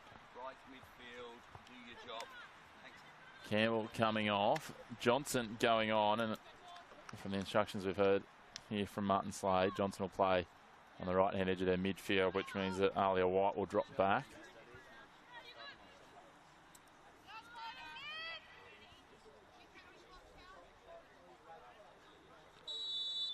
Opportunity here for Azzurri. Long-range shot. Snedden a little edgy with the footwork, but easily takes the shot from Hunter. Not enough pace to threaten her.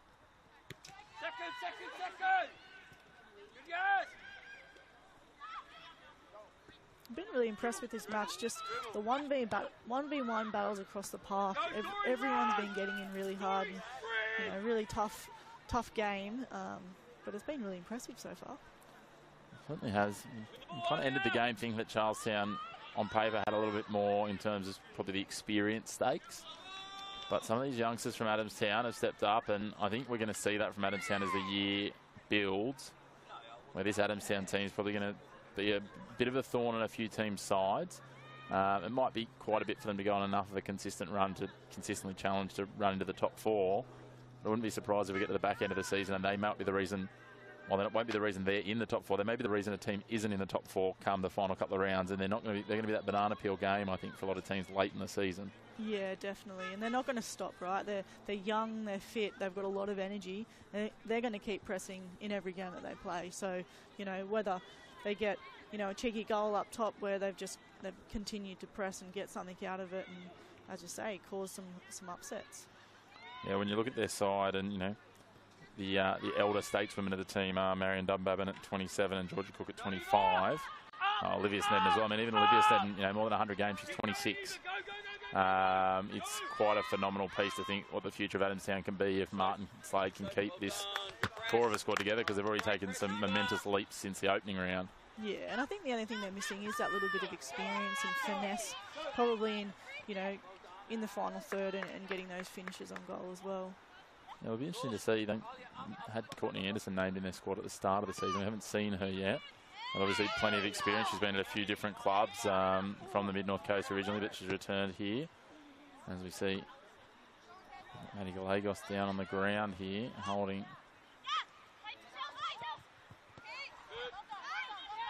side. I don't know if she's just been a little bit of a bump and maybe had a bit of wind knocked out of her. Slowly back to her feet and just trying to get back into it. Now they thread it forward. There's Dunbabin pushing it on. Flag stays down. Donnelly can't quite control it. And that's probably just been the Achilles heel again. Probably ties into that piece of experience, just having that little bit of extra composure in that attacking third once they get that half chance. Yeah, that's right. A lot of energy going forward, but I think it's been a few times now where that final touch, just before they've had the shot or just before the cross, has just let them down a little bit, and that composure in the final third. It'll be interesting to see. You feel that, and even having called a couple of their games and even watched them last week against your side, that they can get Marion Dunbabin up at the front and then have Donnelly with a bit of width. But they're sort of using Dunbabin as that orchestrating sort of 8 role. So if they could just find a bit of experience to sit in there that might free Marion Dunbabin up, it could become a very dangerous combination. You would have played in plenty of sides where it's almost a situation of a team where just that one right player can unlock the whole jigsaw. It's like the jigsaw's sitting, a little bit short, and then all of a sudden away it goes. Yeah, that's right. And you can see Dunbadman, she's dropping in there and trying to pick the ball up. And if they can do that a little bit more often and then get Donnelly and Vedder out on the left-hand side as well, making those forward runs, drop back, play forward. As Dunbadman gets in there a little bit too enthusiastically, gives away a foul on Gemma Simon. Again, I keep coming back to that experience point. Can't quite be controlled by Lucas, but Gemma could just see they weren't really going anywhere there and did enough to hold over possession, and she's very smart like that. She'll draw the foul if players come in at a rate of knots. Here's Dunbadman pushing back now. Lucas tries to win it, but Dunbadman comes away with it under pressure from Martin. Martin does well to win that out. Fraser pushes it wide, but it spills to Johnson. And Catley comes away. Dickey pushes it wide. Falls for Donnelly. And Adamstown get the throw. You just neither side really getting that ascendancy in midfield at the moment. It's getting back to that, again, that midpoint of the first half where it was just no one could really string together too many consecutive passes and get that flowing play. Yeah, that's right. No one's really grabbing control of this game. It's very back and forth. There's a lot of long balls in behind and scrappy in the middle, and they're still battling in the middle of the field to try and win that.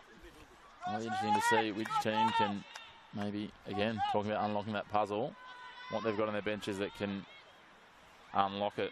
When you look at these teams, when you look at the squads, there's certainly some talent on both benches still. We've got Georgia Minor sitting on the bench for Adamstown. We have a look, and Brenna Williams on the bench for Azzurri. They're two names that jump out straight away that you sort of think could potentially have an impact if they come on in the right spot at the right time here. Charlestown trying to create something here. It falls for Lucas. She just can't get a shot away. Didn't have enough power and the direction was all wrong. She'd love to have that over again. It was almost like she was in two minds when she hit that. Yeah, that's a tough finish. It's obviously just bounced before she's gone to hit it, and she's obviously coming at it at pace. So to try and get that composure and that control at that type of pace to get it on target is difficult. Especially, again, just trying to find her way into it. She's come in today for her first game of the season with Melina Ayres out. And it does take a little bit of confidence, as a forward player, as a striker, to get back into it and find that confidence when you're in front of goal.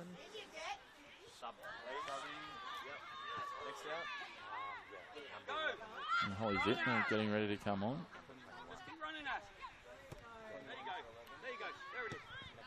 The ball comes flying across towards the camera again.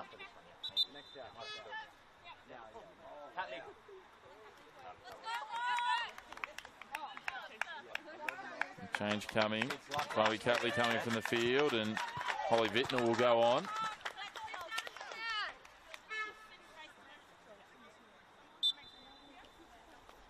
Vittner has got on the score sheet this season already. Hunter tries to thread it down the line, but Jones is there and just happy to try and shadow it all the way to the byline. That's a long way to work it. Just trying to draw Gallegos in. Does well in the end. Maddie Gallegos is going to have to be careful not to go into the book here. I'd say Tanya Jones was trying to get the foul when she was jockeying that one down.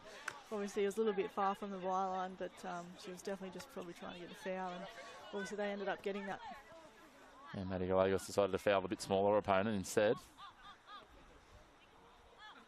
And I guess then they'll take it.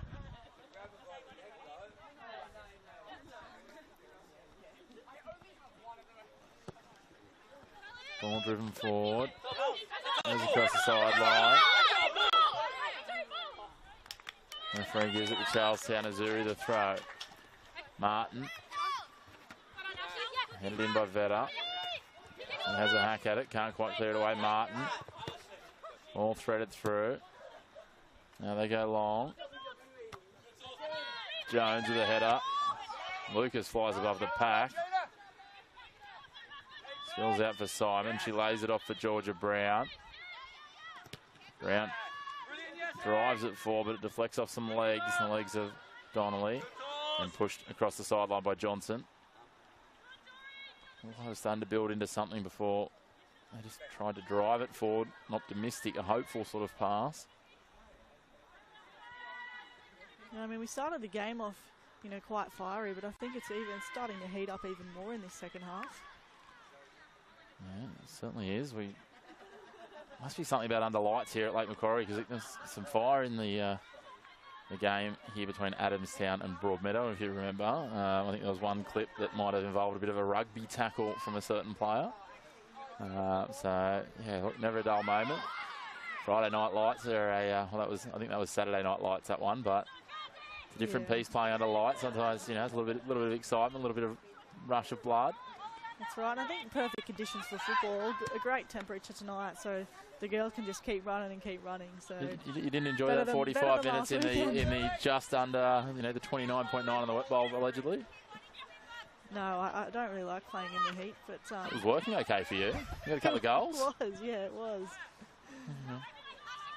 You were telling us off air about, you know, not only I thought we were being a bit rough on you, you know, making a couple of comments about your pace.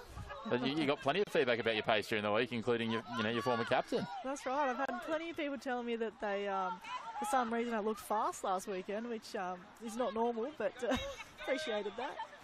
It's nice when people make a special comment about, oh, geez, you look quick, because what that really says is you normally look slow.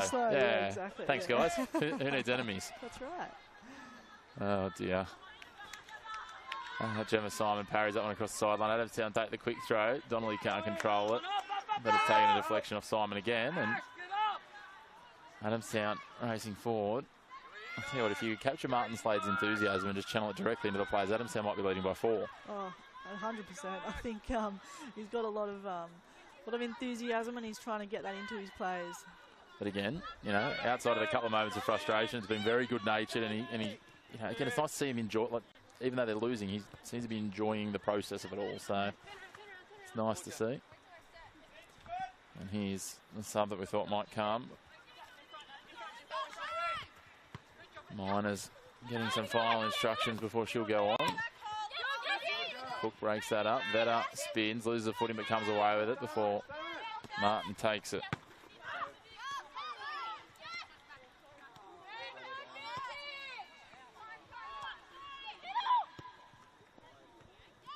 Dunbabin, half a chance, tries to prod it forward. It lands behind Donnelly. She springs it wide, tries to feed it forward for Johnson. Can't get it. Cleared now. Azzurri putting it forward. Gallegos racing back, putting the pressure on Jones. Jones goes to ground. Gallegos goes to ground. And Doyle comes away with it. Didn't expect anything else but those two going in at 100 miles an hour. Simon plays it behind Vitnell. Taken away. Good, strong challenge from Vetter. Hunter takes it away, threads it nicely for Lucas. She'll get a second shot on goal here, will she? Takes the shot, parried, what a save. Snedden had gone away. She dived early and then pushed back with the right hand to parry it over the crossbar. And Lucas just had that extra second there. Looked a lot more composed in front of goal. And yeah, great save by Liv Snedden in the end. Yeah, again, might have been a little bit better for having had that first one. That was a wonderful strike and top shelf save to deny a second goal for Charlestown. All of a sudden, Charlestown down here with another corner. What can they do from the set piece? And a player down in back play with some stretches happening on the calves, a little bit of cramping maybe. Wait and see. It's Callista Hunter. It's Togo Paragilli. Doesn't do a bit more of a dangerous position towards the front post, and now it's a lottery ball bouncing around inside the box. Pushed forward. Lucas deflected on the ground, and somehow Olivia Snedden has rolled away with it at the end of it all. I feel like if Martin Slade's heart wasn't in his mouth, it was very close to at that point. It's always dangerous, a bouncing ball or the second ball from a corner. Simon plays it for Gallegos. Does well. First touch inside Fraser. Gemma Simon from range. Oh, what a goal. Gemma Simon from 30 metres. Catches Olivia Snedden off a line. And Charlestown Azzurri double their lead, 2-0. That just looked way too easy for Gemma Simon. Just left footer. Great strike.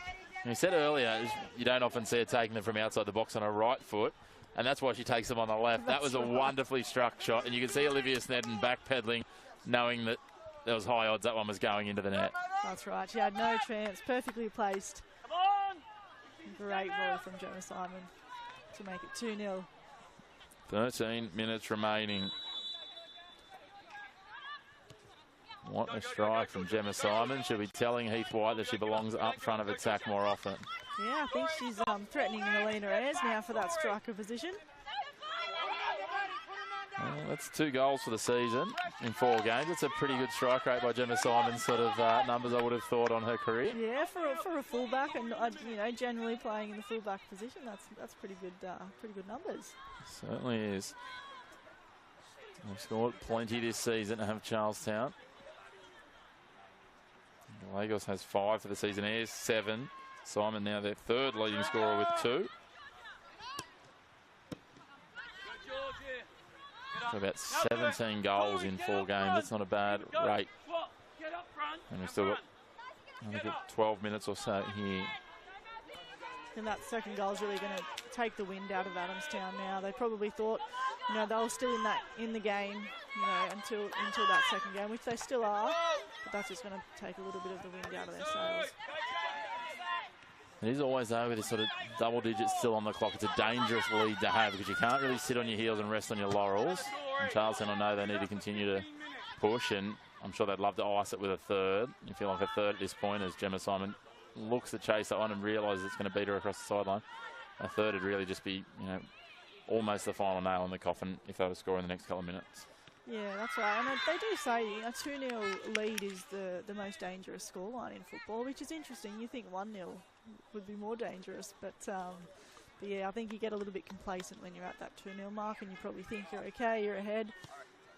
Any team can come back from that. I think it's just one of those football idioms. I don't know how much actual statistical analysis is in that. As the, you know, I'm sure someone out there could crunch the numbers on, you know, whether teams lose more from 1-0 than 2-0. But you'd think it'd be that way. But anyway, we're off down a very weird tangent and rabbit hole here, pulling apart football idioms.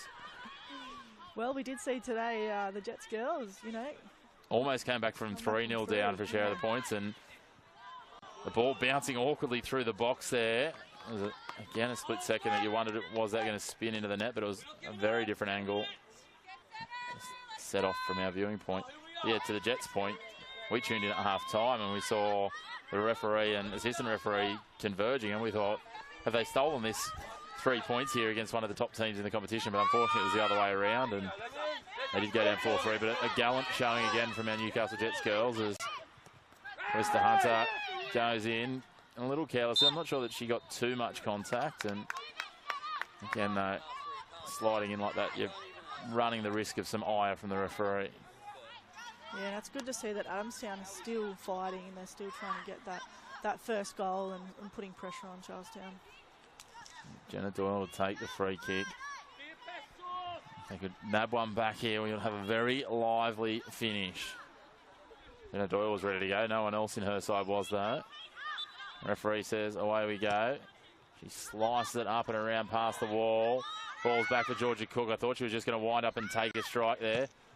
Doyle will, but it'll be wide of the goals to the left, and Bartels watches it slide past on the outside of the 6-yard box.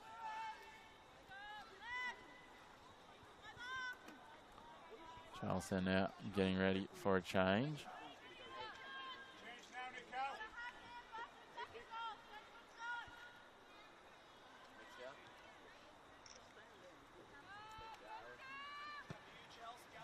Long, Lucas in space. If she can turn on the afterburners, no, she pulls up. Cross it into the box. Gallegos brings it down, but the flag goes up. Scored is offside. We have a change. And it will be Chelsea Lucas coming from the field. She'll be replaced by Brianna Williams.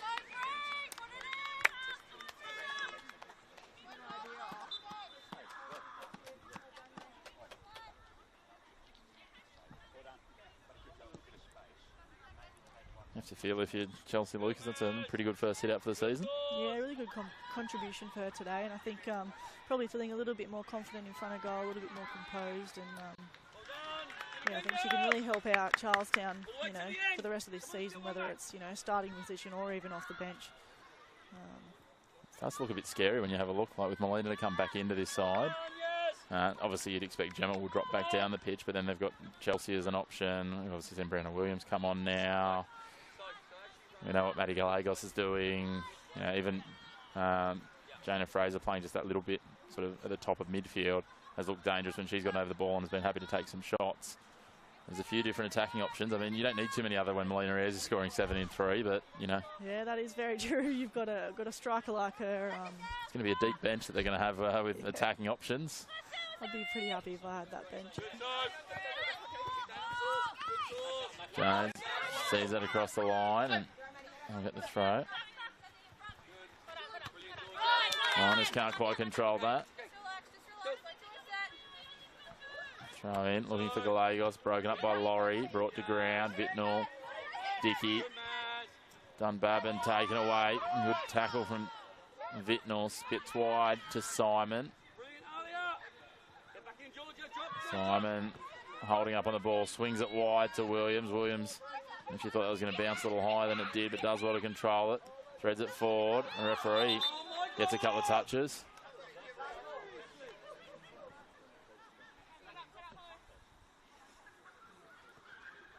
Adamstown coaching staff a little bit frustrated with that. I'm not sure why. It was, you know, I mean, I think they had the defence under control, but it certainly didn't disadvantage them. No, that's right. It's in their favour. I think it's always hard. I've never been a referee before, but where's the best place to stand? You've got to be in proximity enough to make a good judgment. But then, you know, the way the ball spits out sometimes, especially in close quarters like that, if you're not in the right spot to make the call on a foul, everyone's upset with you. But if you get too close and the ball collects you, at the end of the day, you've got to stand somewhere. You can't disappear. I used to referee a couple of other codes, and that was always my argument, is like, yeah, like I have to be somewhere. I can't just disappear. Maybe one day we'll get to, you know, robot AI referees, but we'll worry about that because the next thing after robot AI referees will be robot AI players, and then everything will be perfect and it won't be a game. None of us will be playing then. Gemma Simon looking for another. The confidence is full. Another strike off the left, looking for the postage stamp, but couldn't find it. And when you've scored a goal like she's already scored, when that one comes to you and bounces, you're going to hit it, no matter what. Yeah, well, that's it. You're going to back yourself, especially... I mean, it might be a different story if you've scored one to get yourselves a 2-1 and you're trailing, but when you're 2-0 up and you're pushing forward and trying to turn the screws as we head into the final 5 minutes of regulation time. Yeah, and that type of shot, that's definitely in her wheelhouse to be able to score those types of goals, so... That's sort of a real defender's goal if you've got a bit of power about you. I still remember being at McDonald Stadium and seeing Topor score one from about 35, although I think when he tells the story now it's about 65. But yeah, one of the most thunderous strikes. It never really got any higher than the crossbar and just rocketed in. I think the keeper was still trying to figure out where it came from. I think there's two types of shots a defender can have. It's either 10 metres above the crossbar or wide of the goal, or it's an absolute screamer in the top corner. All of a sudden, Dunbabin trying to conjure something there, but it's turned over. Gallegos, the flag stays down. Snedden coming racing out and tries to pop it into a different postcode. You just feel that the air and the wind starting to come out of the Adamstown players. I think they know they're heading to the last chance saloon at this point. I know they need to score soon. Down to just over 4 minutes of regulation time. And then whatever the referees add on from there. And they've worked really hard all game, Adamstown, so they'll be unfortunate if they don't get anything out of this game. Well, it's unfortunately, you know, I read those quotes from Martin Slade that he was quoted in during the week, and he touched on that. And unfortunately, it's the harsh reality of all sports, but especially football, where, you know, one scoring opportunity can be the difference or two. That's been the story of their season so far, and he knows there will be a period at some point where those will start to click. But for Adamstown, they need to start happening sooner rather than later as we head to the back end of this first round of going through and playing everyone. Yeah, that's right. And they have had a couple of opportunities, you know. They're 1v1s with the keeper. where, you know, if they got one of those or two of those, a little bit more composure, that definitely could have changed the game.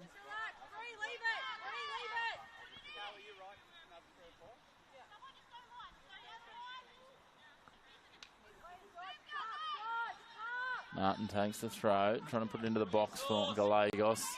Jones tries to push through it, pops it up into the air. Laurie ends up on the ground. Jones ends up on the ground. I think it's probably a shorter list of players who haven't ended up on the ground at some point today. As Snedden comes racing out and tucks under arm like she's fullback returning the ball in a game of rugby. Clears it long. Donnelly has been one of the standouts for Adamstown in all the games we've seen this season, but especially tonight now. Putting it out in front of Williams. Snedden grabs it off the ground.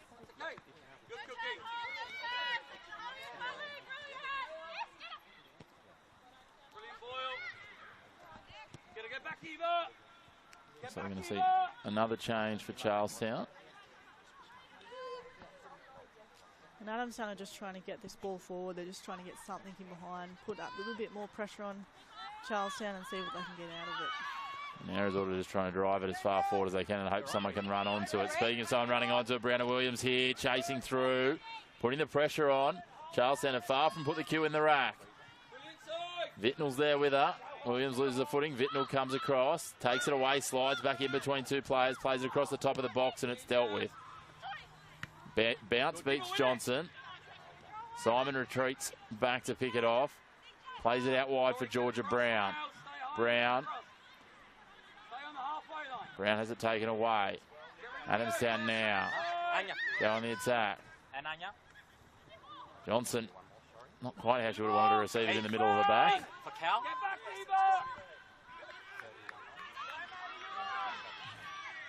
Lagos into the box. She'll take a strike. Takes a little touch past the keeper and gets another. That's a double for Maddie Gallegos. And Charlestown have iced this one, you have to think. 3-0. They lead as we head towards the final 60 seconds of regulation time.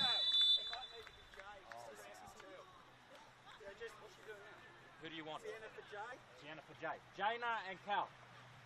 Right, you're on. Looks like we've got a couple of players just cramping in the Charlestown team. At the moment, looking to be subbed off. Well, a couple of changes getting ready. And Jaina off. Callista Hunter and Jana Fraser coming off. Sienna Fraser-Kelly will be one that will go on.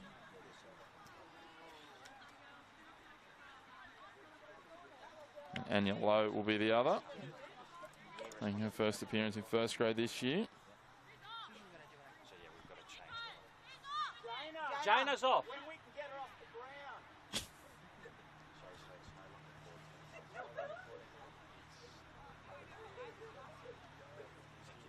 Jana Fraser hobbles away off the far side and collapses again on the other side. That left calf cramping badly.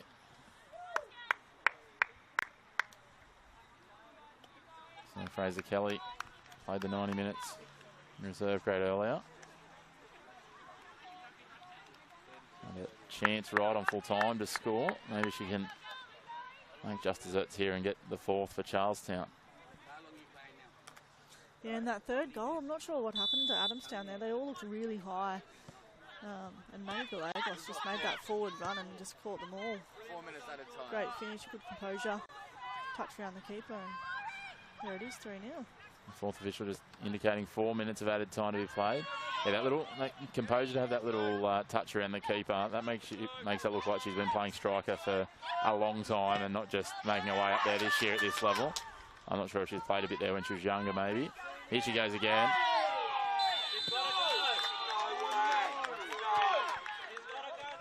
No! Hey, you can't be calling for red cards when you didn't call for that. How's the score, mate? Oh, brilliant. Oh, so mature. A little bit of interplay between the two benches. It is. Very entertaining stuff here on the sidelines. It is. It's one of the joys. We get to be as close as we ever do in Lake Macquarie here. We're right on pitch side. You're embarrassing, Martin. Martin, you're embarrassing. Sit down, mate. Sit down. Don't talk to us. Don't talk to us. Don't talk to us.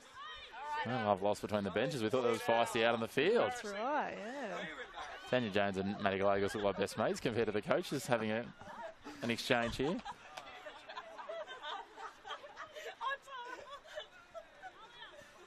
It's keeping the players entertained, that's for sure, as we wait for Charlestown here. Togo Paragilli. This set piece from almost exactly where Gemma Simon scored before, but she pushes it wide. And Gemma Simon was sniffing about the 6-yard box there. She's seen Gallegos get a double. She wants a double of her own. I think she has something to prove up the top now. Rosie Kelly gets the header before Jones comes through and clatters it forward. Johnson beats Martin, plays it into the legs. Shoulder to shoulder, she comes away the winner. Still going. Dickey does well to send it forward. Gallegos up against Jones. Pushes infield. Laurie hassling from behind. Fraser Kelly pushes it wide. Turns it over. Donnelly goes to ground with a little touch from Fraser Kelly, and the referee and judges a foul.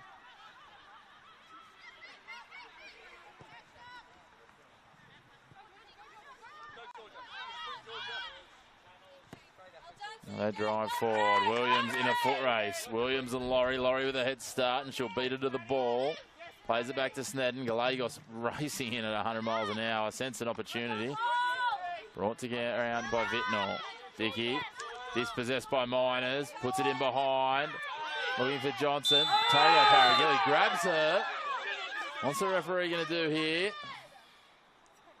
And she's going to say a free kick to Charlestown. A little bit of theatre there from the referee, just waiting to the last moment to put the arm up, building the anticipation. I don't mind.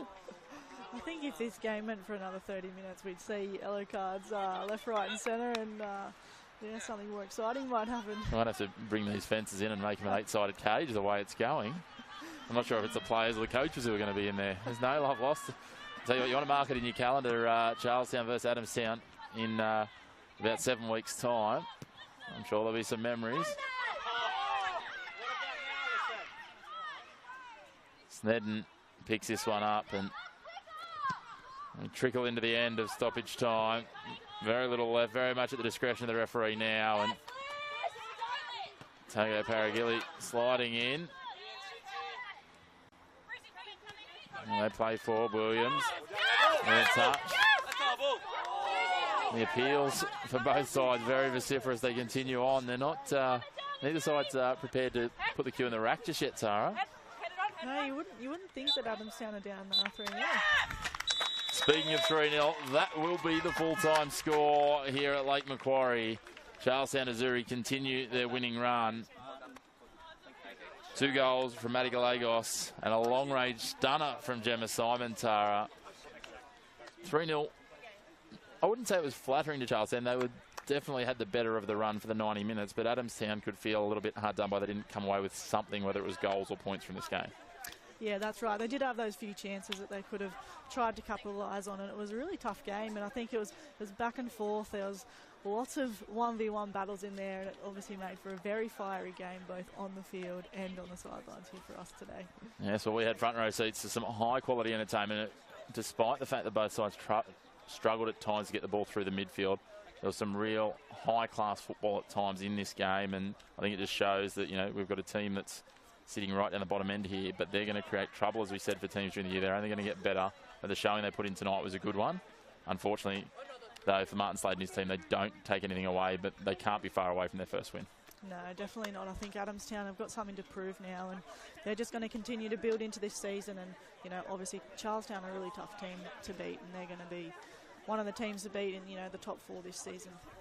They certainly will be. Of course, make sure you stay tuned to the Northern New South Wales Football YouTube channel across the rest of this weekend and the rest of the season, as all of your men's and women's first and reserve grade games will come to you live and free. A big weekend in both competitions as we head forward. Don't forget, tomorrow afternoon, the match of the round in the men's competition coming to you live from Fernley Dawes Arena is Cooks Hill United up against Valentine FC. But for the time being, signing out, myself, Chris McPherson, and Tara Andrews. A big thank you for tuning in.